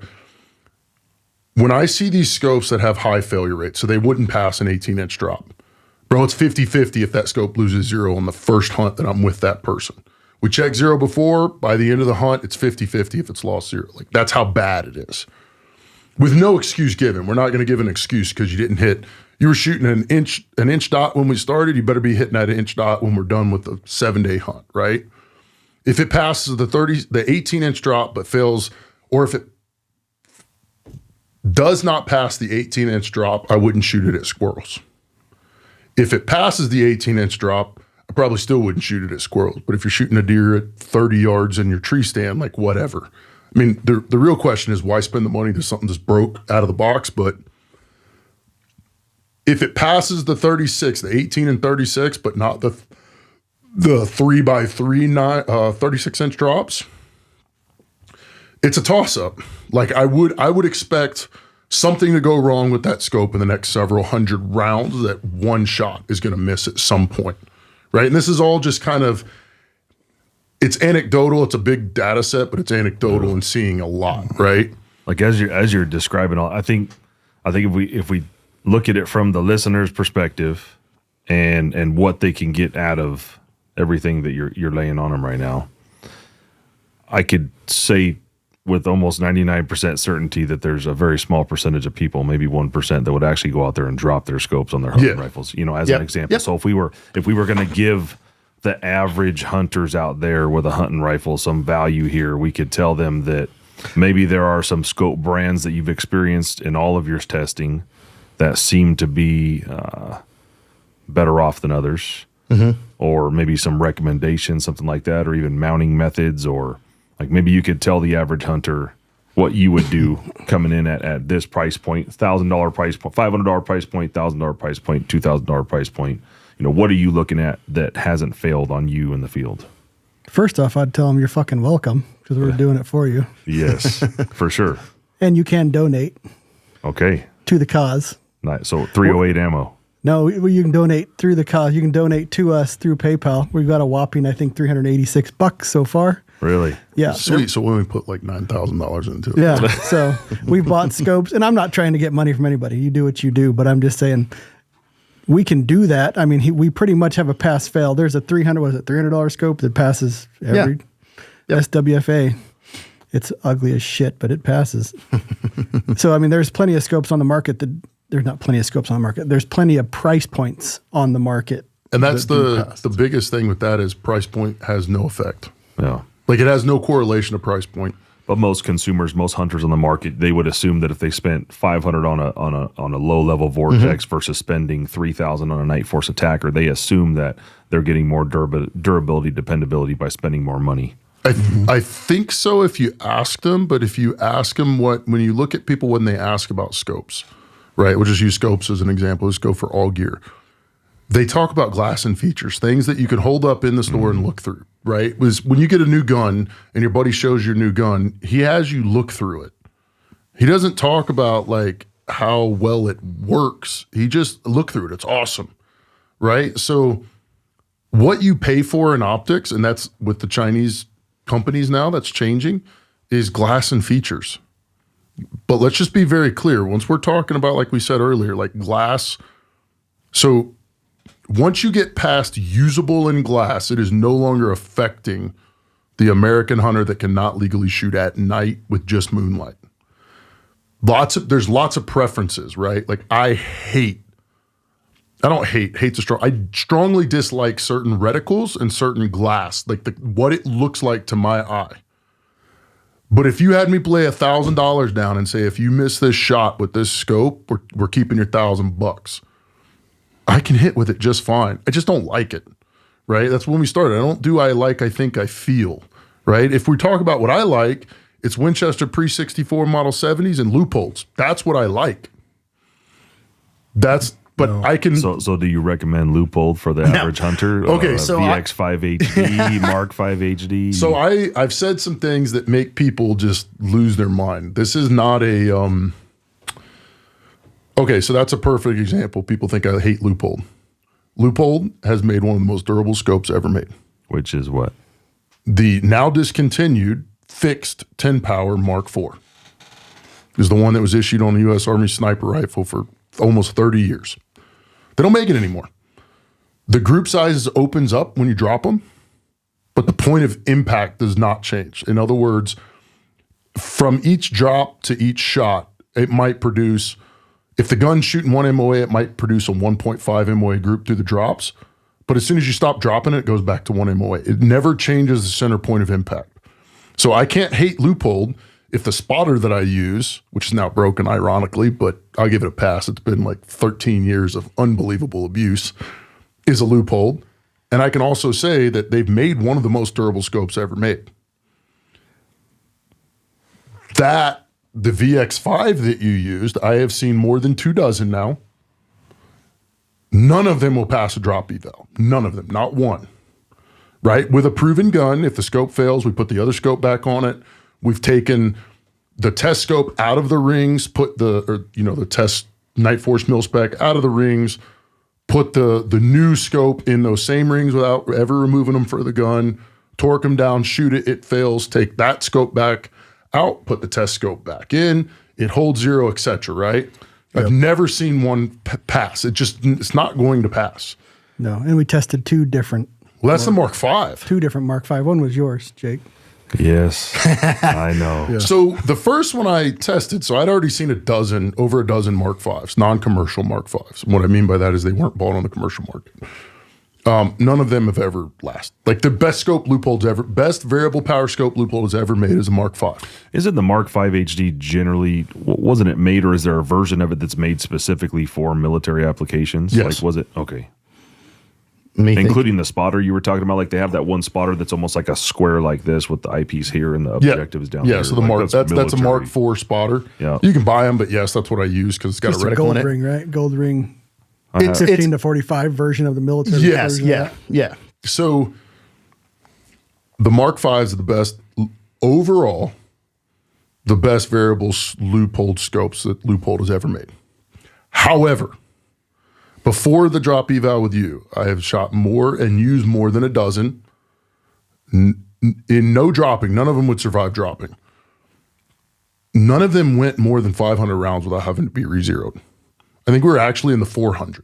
Keep in mind, it's the same guns mounted correctly with the same lot of ammunition. There's nothing changing, right? They all would lose zero periodically.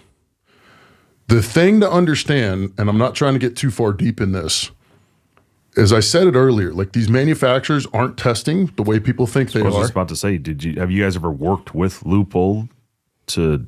I don't want to name these. Most manufacturers are completely uninterested. Okay. Just so we're clear, like what generally happens is they don't like what you're saying, so they character assassinate, right? And it's just simply screw the character, the person. It doesn't matter. Just don't have a seizure behind the gun. Show me it works. I don't really care beyond that.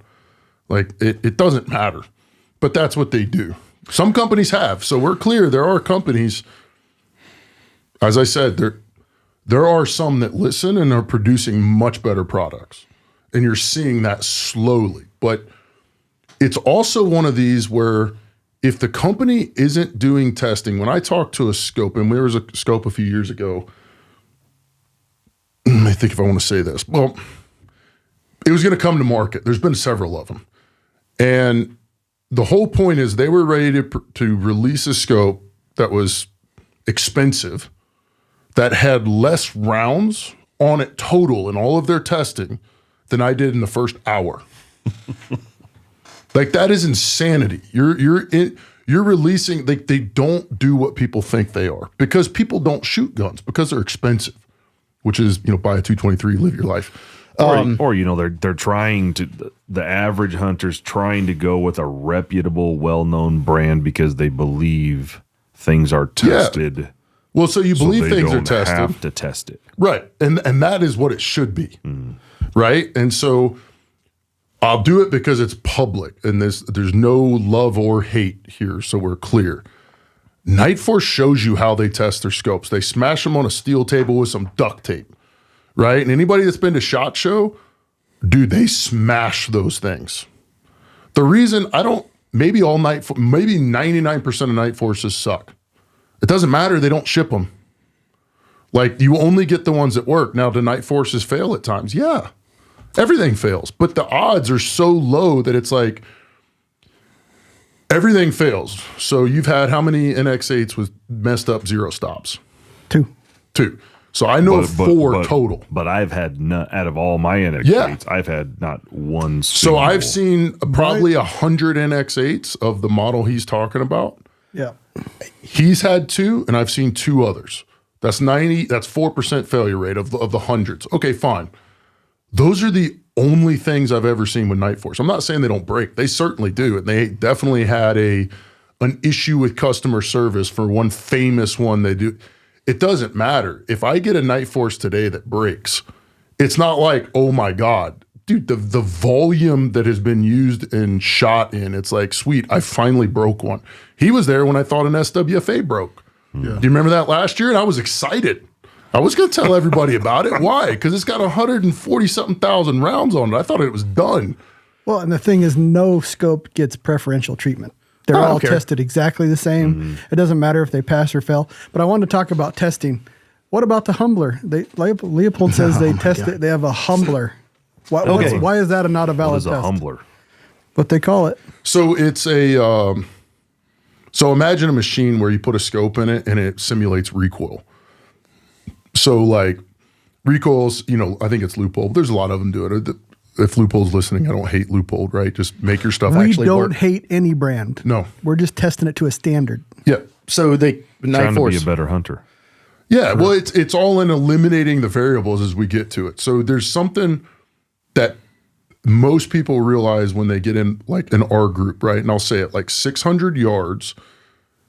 It is at the same time on animals in a field environment way harder than the mass market tries to make it seem like to be competent at it. And at the same exact time, it's way easier than people think. It all depends on where you start from and how you do it. One of the biggest variables we miss due to our biggest source of error, one, it's the human, eliminate the human. So I learned the person is trained to shoot correctly. The next reason we miss is because we lost 0. Like, and it's so far above every other reason to miss, it's not even funny, right? I mean, like everybody says wind. No, dude, I could hold center on every target I ever shoot, and I'll hit more animals if my scope will hold 0 than if I could read wind like a baller, and yet my scope shifts half minute every, randomly, right? So you have that. I don't hate anybody. If anything, we beat on the Night Forces more than anybody, because it just seems like we're biased, and it's not. It's just I'm gonna put them through more to show you that I'm wanting one to fail. I seen him drop the NX8 that So 40-32 from above his head. So we're recommending Night Force. No. As the, So I don't recommend anything. I want to be clear with that. I'm not recommending anything. Which scope do you put on your hunting rifle? See, there's a good question, right? So if I was going on a sheep hunt or whatever, if it is a general purpose 0 to whatever, right? And I'm as likely to get a 300-yard shot as I am a 50-yard shot, as I am a 600-yard shot. It's an SWFA 3-9 or a fixed 6. What about those of us that can't fucking see 500 yards with a 9 power? Well, so you can. See, that's another thing that people like. I Oh can't. God, we don't. No. So there's a whole nother subject. We're Remember gonna the go 3 ocular? fucking hours on this podcast. So the back of an ocular, right? Your eyepiece. That's like glasses. You can make it focus for anybody. So what I'll tell you, what we have seen, there's some weird dude out there. I'm not saying you're not. I'm saying what I've seen is that it is visually uncomfortable. But every single person from 8 to 80, as I like to say, but from literally like less than 6 years old to over 80, once they shoot enough with a 4X, they kill anything you put in front of them out to 500-600 yards. It is a visual comfort level. And I shoot a lot of things at sub 8X. So let's move the elk out to 1,000 yards. So at that range, I need a spotter, so I don't really care. Can I aim in the sitter? So there's that comes into like how you long range hunt for the highest probability of killing. So 0 to 600, people that shoot a lot can probably spot their own shots with the right setup and do that. Past 600, and this goes into an opinion and like opinion versus an opinion formed from seeing 10 to 12 people I don't normally shoot and hunt with a year shoot in the field, even if they're competitors, and watching the success rate, right? The amount of people that should be shooting past 600 by themselves without a spotter, the amount of people that should be shooting past 600 is so small in the country, it's not even funny.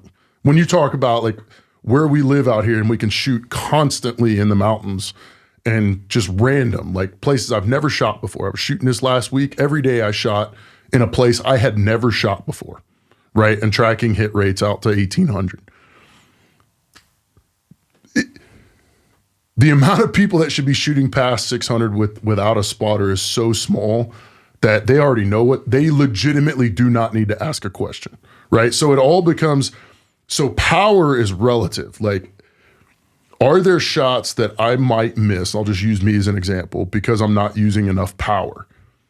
Maybe if the light was just perfect and I was going to take that shot. Wasn't that with the aim small, miss small? For example, if if you're on It is, 32 magnification on the NX8 there, shooting at 100 yards, aim small, miss small. Well, but does it tease itself out? So no, that's a great thing because people think magnification.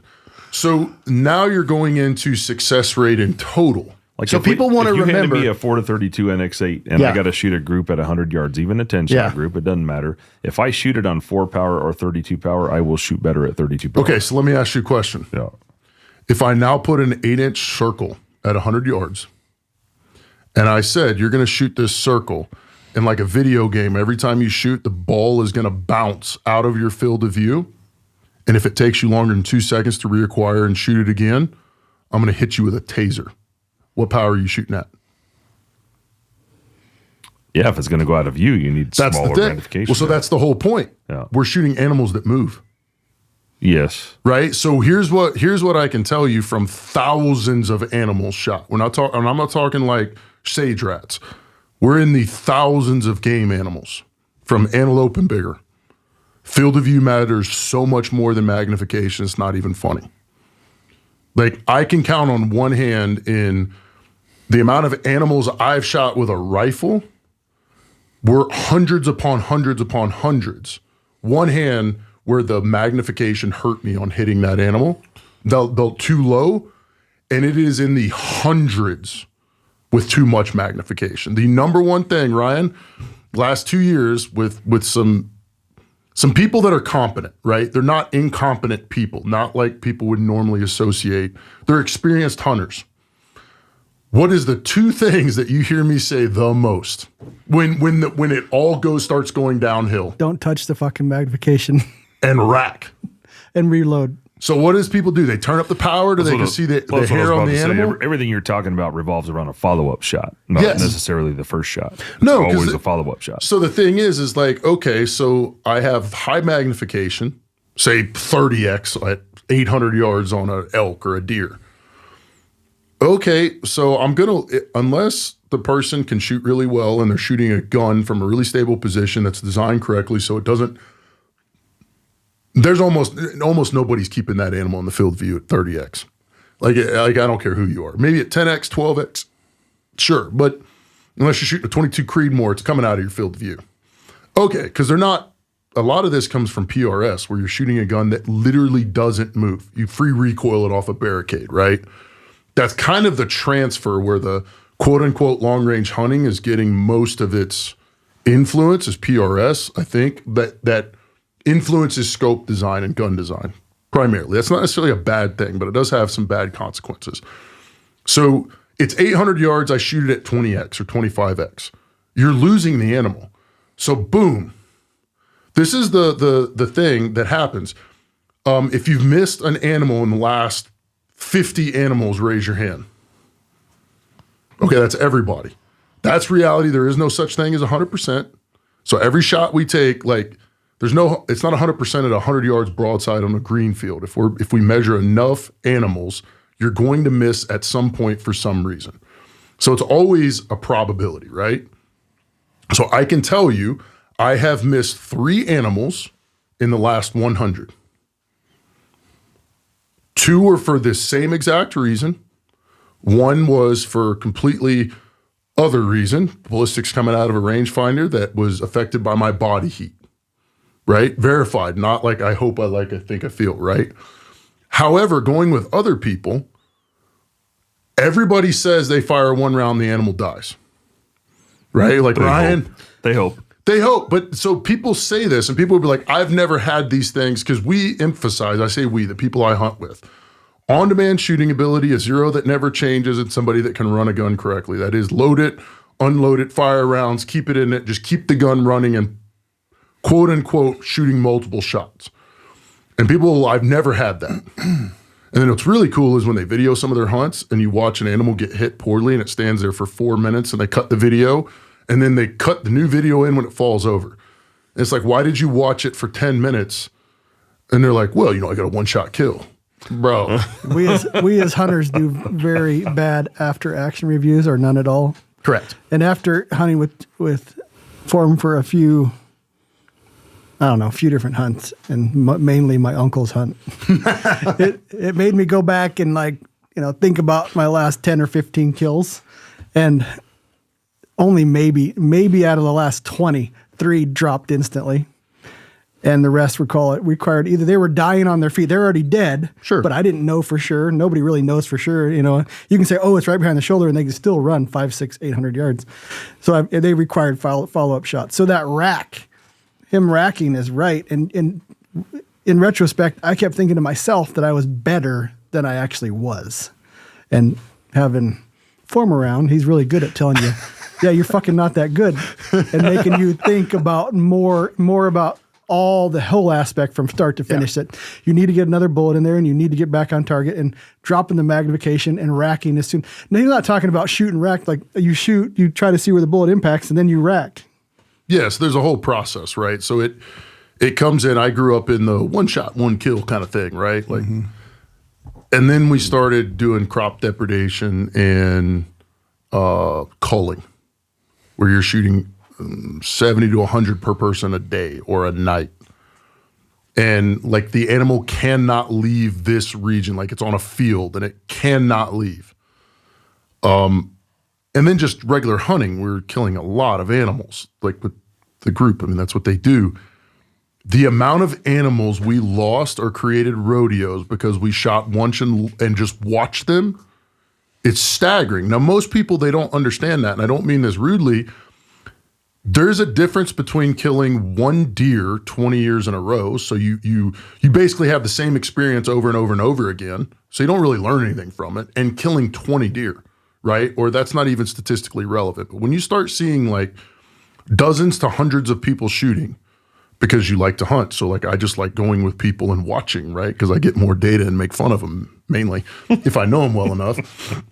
I've never seen an autopsy quite like Form's autopsies. Yeah. And so what did that come from? That came from tired of being lied to about bullets. Like, oh, foot-pounds of energy. So, I mean, he's seen my rifle. The first 100 deer I killed, 98 of them were with a 300 Win Mag or a 300 Weatherby or a 300 Remington Ultra Mag when it was brand new, right? And like, I'm increasing the energy, but the animals aren't going down any sooner, right? And that starts like well, what is going on here? Oh, hey, guess what? Bullets matter. Like what it actually does in tissue, not that. So the number one reason when I say success rate, I mean, I want to kill that animal. And when the event's over, I'm standing over that animal, right? It doesn't matter to me if I put 3 rounds into its chest or 1. Like it matters if I shoot 5 times and I miss 3 times and only hit it twice. That matters. But like, there's an elk I killed way beyond the range of a bullet's performance, right? We knew it. I knew I was going to kill the elk. I knew what the end result of that event was going to be. This animal is going to die, but the bullets probably aren't going to open up. When my spotter was setting up his spotting scope for it, I just put another magazine right beside the gun because I knew it was going to happen. And I think I shot that elk 6 times. But we're not talking like people don't understand this until they see myself or like people that shoot with us, how fast we rack and shoot. That elk was, I think, 801 yards. It was shot 6 times in about 9 seconds. Like it is fast. I use my middle finger to pull the trigger sometimes. So my fingers never come off the bolt, right? And that's not, I knew what the event was. That elk was only alive for about 9 to 10, it was only on its feet for 9 to 10 seconds. You go, well, why didn't you shoot and wait? Well, because I'm not going to, if they're up, they're getting shot, right? I want success rate, not just this arbitrary number of like, well, I shot once and it died. Because honestly, behind the scenes with a lot of people, that's bullshit. Like they miss and wound a lot and they don't talk about it. Mm-hmm. And that's at 50 yards and 500 yards. That's range agnostic, right? So we lose more opportunities because we can't find the animal in the scope or refine the animal in the scope because the gun fails, because it doesn't hold 0. There's very few opportunities that are lost due to not enough magnification, right? Now, having said that, like where more magnification say than moderate, and the old standard was kind of like 1x per 100 yards. So like a 10x was good to 1,000. That's still kind of true. You could say 1 to like 1.5x per 100, as long as you can see your impact through the scope at that range. So like 9x at 600 is pretty solid. But where the magnification starts helping me enough to make a better shot I'm at such a range, I need a spotter. I need somebody on glass behind me. Because if the animal moves or there's wind, I can't see. Like, that's the other thing. Like, hit rates are just not as high as people think they are.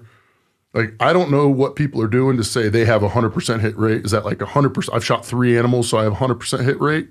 It could be 3 for 3. Yeah, I mean, that's the thing. But like this year alone, right? We killed 20 elk this year. Like, when I say we, I mean, I was either the one shooting or I was the one calling the wind and the command to fire for the person and doing the autopsy. Were there some misses? Yeah, we had more issues this year than we have in the last 10 years combined. We also had more relatively brand new shooters that were experienced, but not practiced the way we practice, right? And so what did we see? We had all the issues pop up, right? Everything but losing zero. We did not allow anybody to bring an optic that doesn't hold zero. No animals that were touched with the bullet didn't. No. That's the other thing. We don't lose animals. Yeah. Like, I'm not saying it never happens. Certainly it does, but I don't think since 2010, we're talking, including culling, we're talking in like the 700-800 animals that I've been a part of. Every animal that has been touched by a bullet has been recovered. We do not lose animals. Like, I'm not going to say it can never happen, but I'd put my group's success rate of recovering animals as high as anybody. A lot of these dudes are killing 20 to 30 deer a year with a bow. Like, they know how to track. We know how to find animals. And because we know how to shoot, even if we make a bad shot, which is really rare, like, it's genuinely rare to make a bad shot on an animal for us, they're so quick they can put another round into them before they don't move. I don't think we've had one boom flop in, like, it's probably 1 out of 20 animals. And what I mean by that is they're up enough, they just get another round. And sometimes they get 3 rounds. All of them are good, but you just keep shooting until they fall. So some advice for average or beginner hunters would be, don't be afraid to keep putting rounds in them until they're down. Yeah, that's correct. Doesn't even matter what you're shooting, right? I don't care. It doesn't matter whether you took 1 shot or 5 shots or 5 bullets to kill the elk. Just keep shooting. Yeah, the thing is like, there's so much, all bullets can fail, right? So I could think I've made a good shot and it's not, right? I can have the most reliable system and it's the 1 out of 100,000 times that it just fails. Yeah, it sucks. If you put more bullets in, you damage more meat. Sure. But there's or you lose the animal, right? There's a whole nother thing there.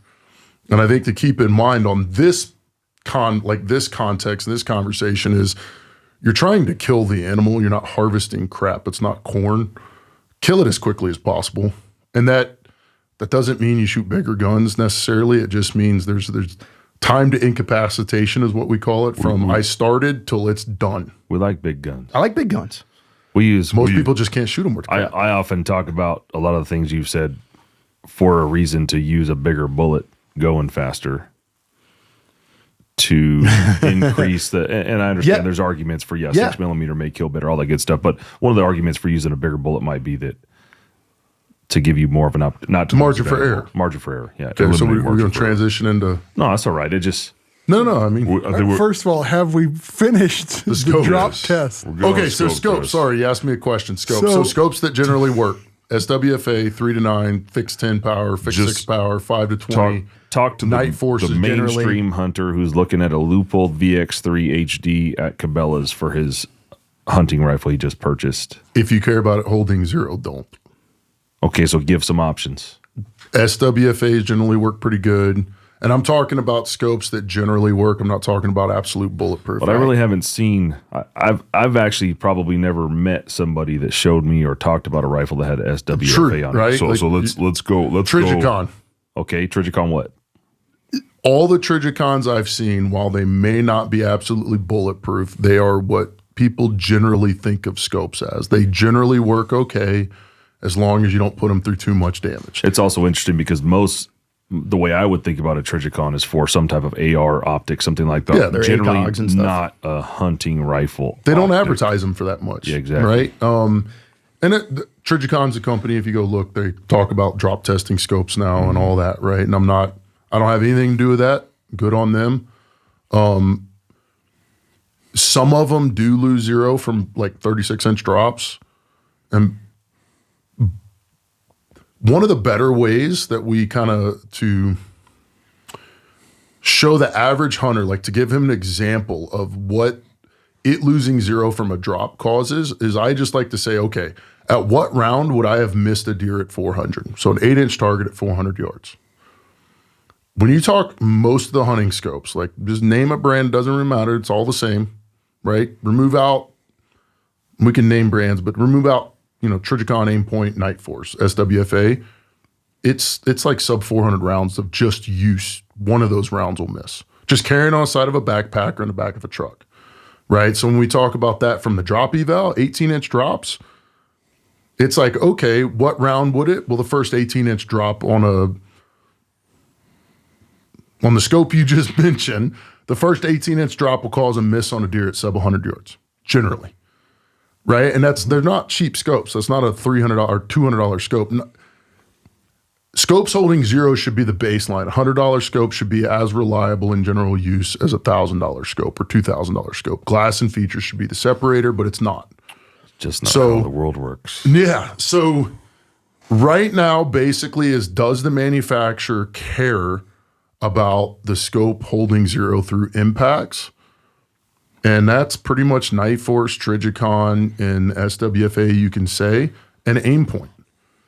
Everybody else, most common brands are probably, you talk about this Leupold and Vortex, along with Night from a hunting. Like a guy walks in to unload munitions tomorrow, we're talking about a hunting rifle build. Just there's by really Night Force. Just those three for sure. Yeah, but there's really just those three brands that most people like. Nobody's rocking a SWFA. True. Nobody's rocking a Trijicon scope on their fucking new hunting rifle. It's just not happening. So Vortex, Leupold, Night Force are the three. If we were to talk Alpha Glass with Swaro and Leica and Zeiss, similar view on hunting rifles, but these are the guys that we're talking to, the guys that are looking at those options. So out of those three options, a Night Force NX8, any of the Night Force tactical scopes. So that's the SHVs. I just mean the non-bench rest Night Forces. Exactly. Yeah, they're as close as you can get to a sure bet on reliability. Yes, some of them fail. That's not. If you take 100 of them and one Night Force fails or loses zero, I'd be like, oh, that's interesting. If we did that with basically any other brand and one did it, I would be jumping for joy, right? Like if any other brand had one that passed hard use, I'd be like really happy. That's the difference. Yes, everything can fail. The reliability probability with the Night Force is so much higher. And the reason, if for no other reason, is because they're testing every scope for that. And we're not shitting on them. We want every brand to be at 99 out of 100. Dude, I was hoping the Mark V, when you gave me that 3.8 to 18 or whatever it is, 3.6 to 18, that lost zero, yes, and the group size is open, but about like some of the Trijicons do. Like, in other words, it wouldn't have caused a miss on a deer at 600 yards for me. And I was like, dude, if it does this, I'm going to use it. This is awesome. Because to be clear, from an eye box, all that perspective, I still think Leupold makes the most pleasing scope to use generally. Now, I'm not talking about the absolute best glass. And that's the Mark V? The Mark Vs, okay. Yeah. I think their VX5s they're nice to use and all that. They just don't hold zero. I know people are like, well, I've shot. I'm not talking about your one-off. I'm talking about actually using it and measuring it consistently and across the board. That's the other thing you always hear is, well, I've used such and such Grand X and I've never lost zero. So here's an interesting thing. Would you fly in an airplane if it's like this pilot in 1,000 test flights, 1,000 flights has crashed 400 times? And you're like, well, I've flown with him 3 times and he hasn't crashed. Nah, dog, I'm not getting on that plane. Right? I want to know the pilot that's got 100,000 hours of flight time that has never screwed up. Like, it's probability here. There's no 100%. I just want the highest probability. So of the major brands, the only one that cares about or tests for impact zero retention is Night Force. So the Humbler is just a recoil generator, but in one direction, up like front recoil force going from front of the gun back, right? It doesn't check side. The recoil, the basic straight recoil line. of what a rifle does. Here's the thing that, there's other scopes that have like other companies that use shakers.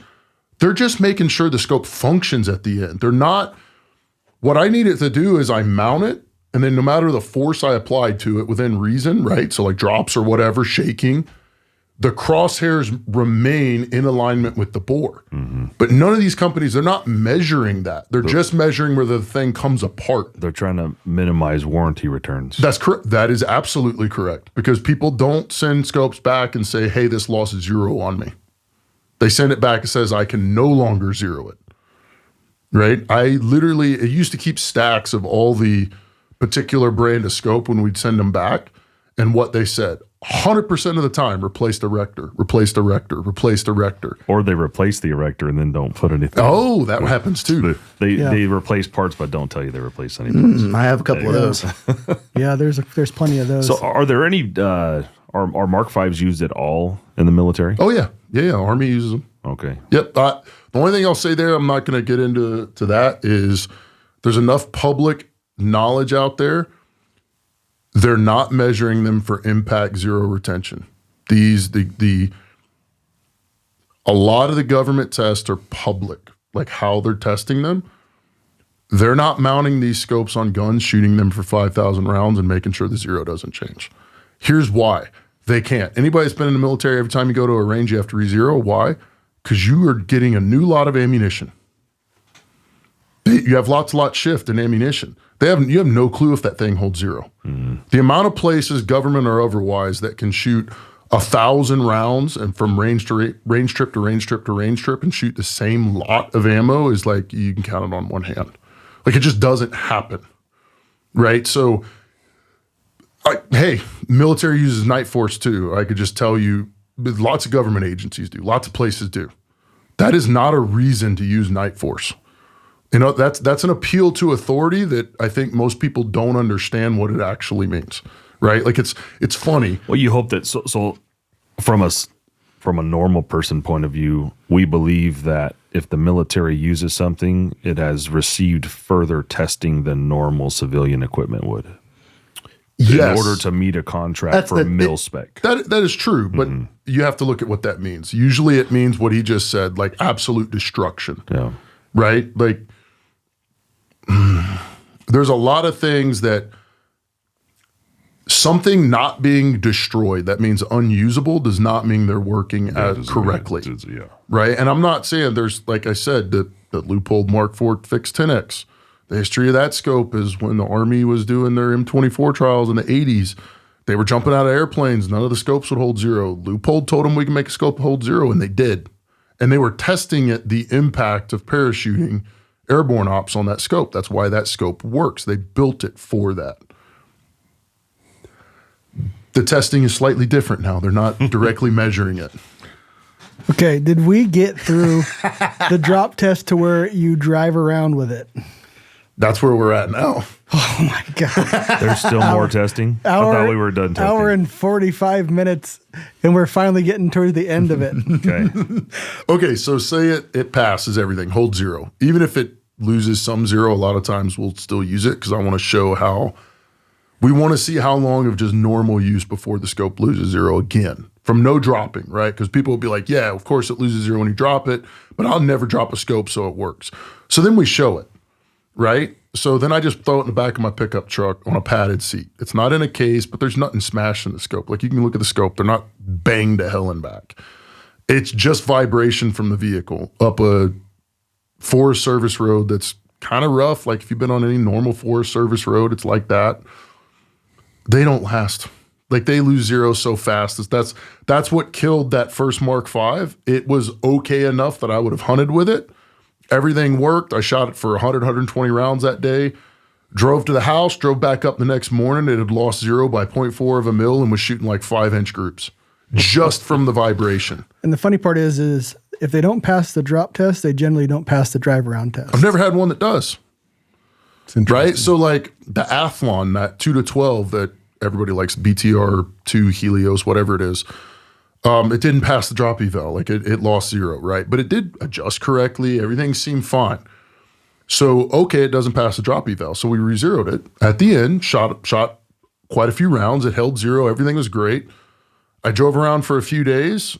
like maybe a week. It was several hundred miles, but nothing had hit that scope. It was just vibrating in the padded seat, right? Just laying on the seat.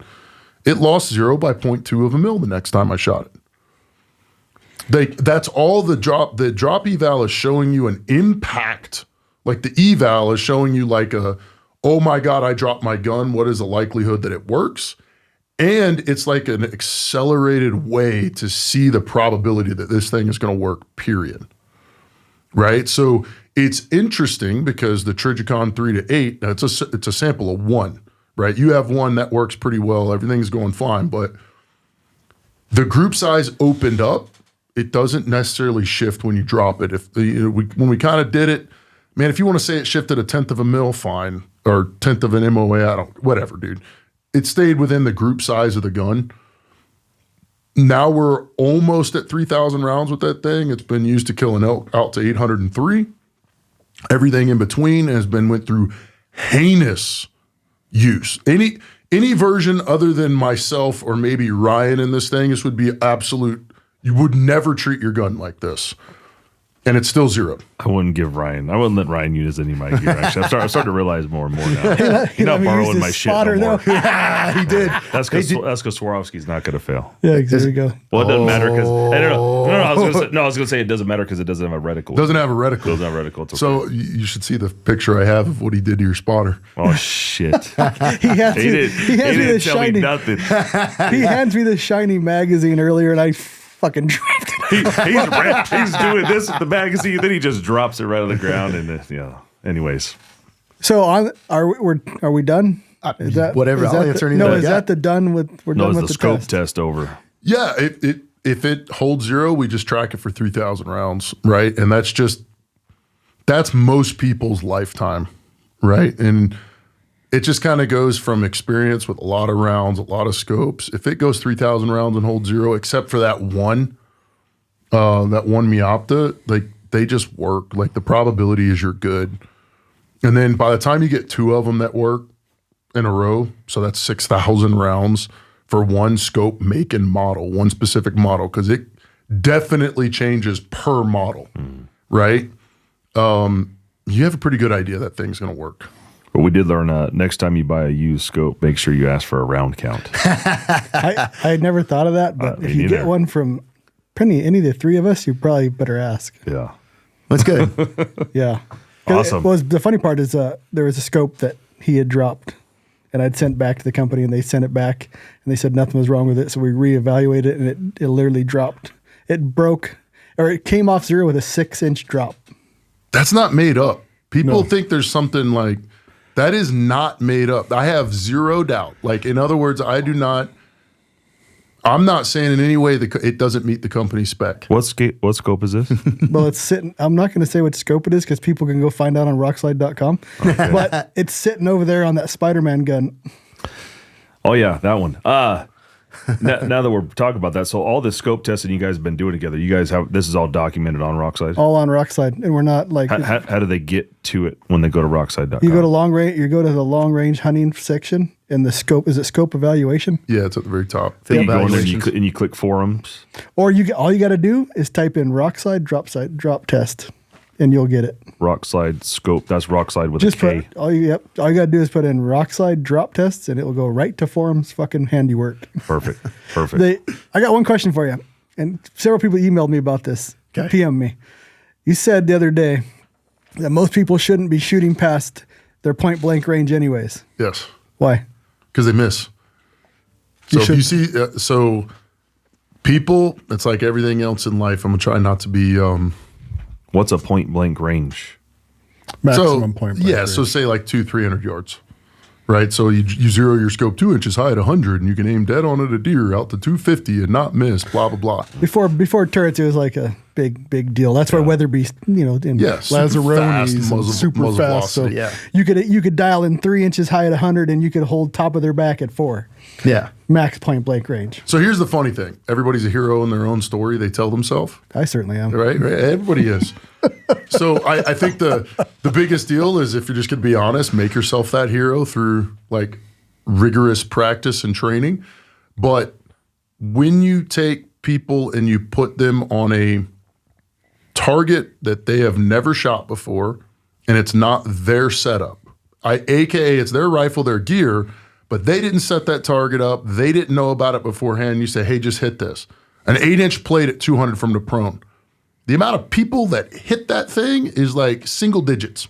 Like, I mean, it is I hit that insanity. motherfucker offhand. Yeah, whatever. Yeah, but you shoot. That's the difference. I'm not saying there's We'll not try people, tomorrow, right? see if I can do it. Yeah, there's not people that so if you do the math, right? Like, because everybody wants to go like, well, I shoot PRS and I shoot and blah, blah, blah. Okay, great. How many PRS shooters are in the country? Oh, I just looked at the total competition shooters, not just 80,000. No, Total that's shotgunners and everything. That's the whole shooting match competition. So PRS, there's like 300? I have or no 600 registered PRS competitors active. Total, I've seen numbers where people are trying to do it. It's like 1,500 max in the country. That's any type of like long range match like that. I think the NRL hunters probably done a little. They have like a minimum energy requirement in order to shoot, which makes it a little more applicable to the hunting scenario. It tries to. It misses the mark because they don't understand it, right? I don't mean this in any way. It's PRS shooters trying to apply that to hunting when they don't understand what they're doing, right? Mm. And basically we don't want you shooting 6 mils because it's called it's a 6 cheater for a reason. I posted that up the other day. Yeah. So, but even if you do that, there are millions of big game hunters. There's 1,000 dudes who compete and shoot. Mm-hmm. Okay, do the math. That it is not 99% of hunters. Mm-hmm. It is the amount of shooters that are shooting enough to reliably hit beyond 6. And yes, there's people that don't compete that shoot a lot. Yeah, man, if that is you, you are so in the minority, it's not even funny. Go to a public range before season and see what reality is. What about if your kid, you see these kids going out shooting deer and elk at 600 yards? Why are you trying to start some stuff, Ryan? No, I'm just being devil's advocate. Why would you let your 5-year-old take off and land a plane by himself his first time without you being there? I think so. The issue you're is onto something though. So there's somebody there. Well, so here's the problem. If I let somebody take control, I'm not a pilot, but if I let somebody take control of the sticks and fly that aircraft, I can take it away from them when they start screwing up. Mm-hmm. You can't take a gun away from a kid. Like, he starts screwing up as the bullet is in the barrel. You can't take it away from him before the bullet leaves the barrel. He's already crashed the plane, mm-hmm. right? That's what you're doing. So no, like, that's a whole nother subject. But it is easy enough. If what I've seen, we take a lot of new shooters hunting, right? 3 to 4 a year, brand new. The place we hunt, where we just got done hunting, has got a new rule. If they're not fully like vetted by the Form and Ryan show, they don't come hunt anymore because of the amount of issues. And we're talking people that's hunted for 50 years consistently, right? But again, people are honest about the amount of crap shows that happen on animals. And it's the difference between you can shoot and you've been taught correctly, and the difference of like, yeah, I hunt and you shoot, but you haven't done this is huge when you're talking animals in herds and different distances and all this, right? You can take a kid with 200 rounds and teach them how to shoot. This is my thing. No one should hunt that cannot fully and completely operate or use that equipment without help. If a child is too small or too weak to pick a gun up and shoot it offhand, they shouldn't be shooting that gun. There's a lot of reasons for that. One is just the fundamental aspect is it's a lethal implement. They should be able to handle it. I don't care if it's on a tripod and locked in. Okay, yeah, you've eliminated the handling the gun part because you load it for them, you do everything. No kid plays a video game as if as soon as you give it to them, they win it. Like, you're taking the entire adventure part of hunting out. Like, shooting, kids in general don't want to sit in a box blind looking over a green field and press a button like it's a video game, except it's even worse because they're not moving their character, right? It's like what people do with little kids when they set them up at 600 yards to shoot an elk or 800 yards. They might as well just be like, in a video game, they put the reticle on a stationary object. The kid came up and pushed a button. There's nothing to it. You've done nothing. Like, yeah, sure, let your kids shoot 600 yards. Why when did they're you get him practiced and fired correct. up on this? What are you doing there? He hates me. Do you want a good podcast? Do you want an average podcast? Well, we're gonna have to cut. And I don't know start a what's new up with your episode. clock, but it's gone fucking Because dude, haywire. it doesn't have triple digits. It's rolled over from 99, so it's 113 minutes right now. I gotcha. Yeah, so we're approaching 2 hours. So, we're at 157. Yeah. You got anything else? I think it was fantastic. I think just, this podcast should always speak to the general average hunters that are out there trying to listen and learn something. And I think that there was a lot of good information. I learned a lot. But don't think that you need to be the guy that comes out there and all of a sudden starts dropping your fucking hunting rifle before you go hunting. No, there's so much. No. There's so much. There's so much to that. But Right.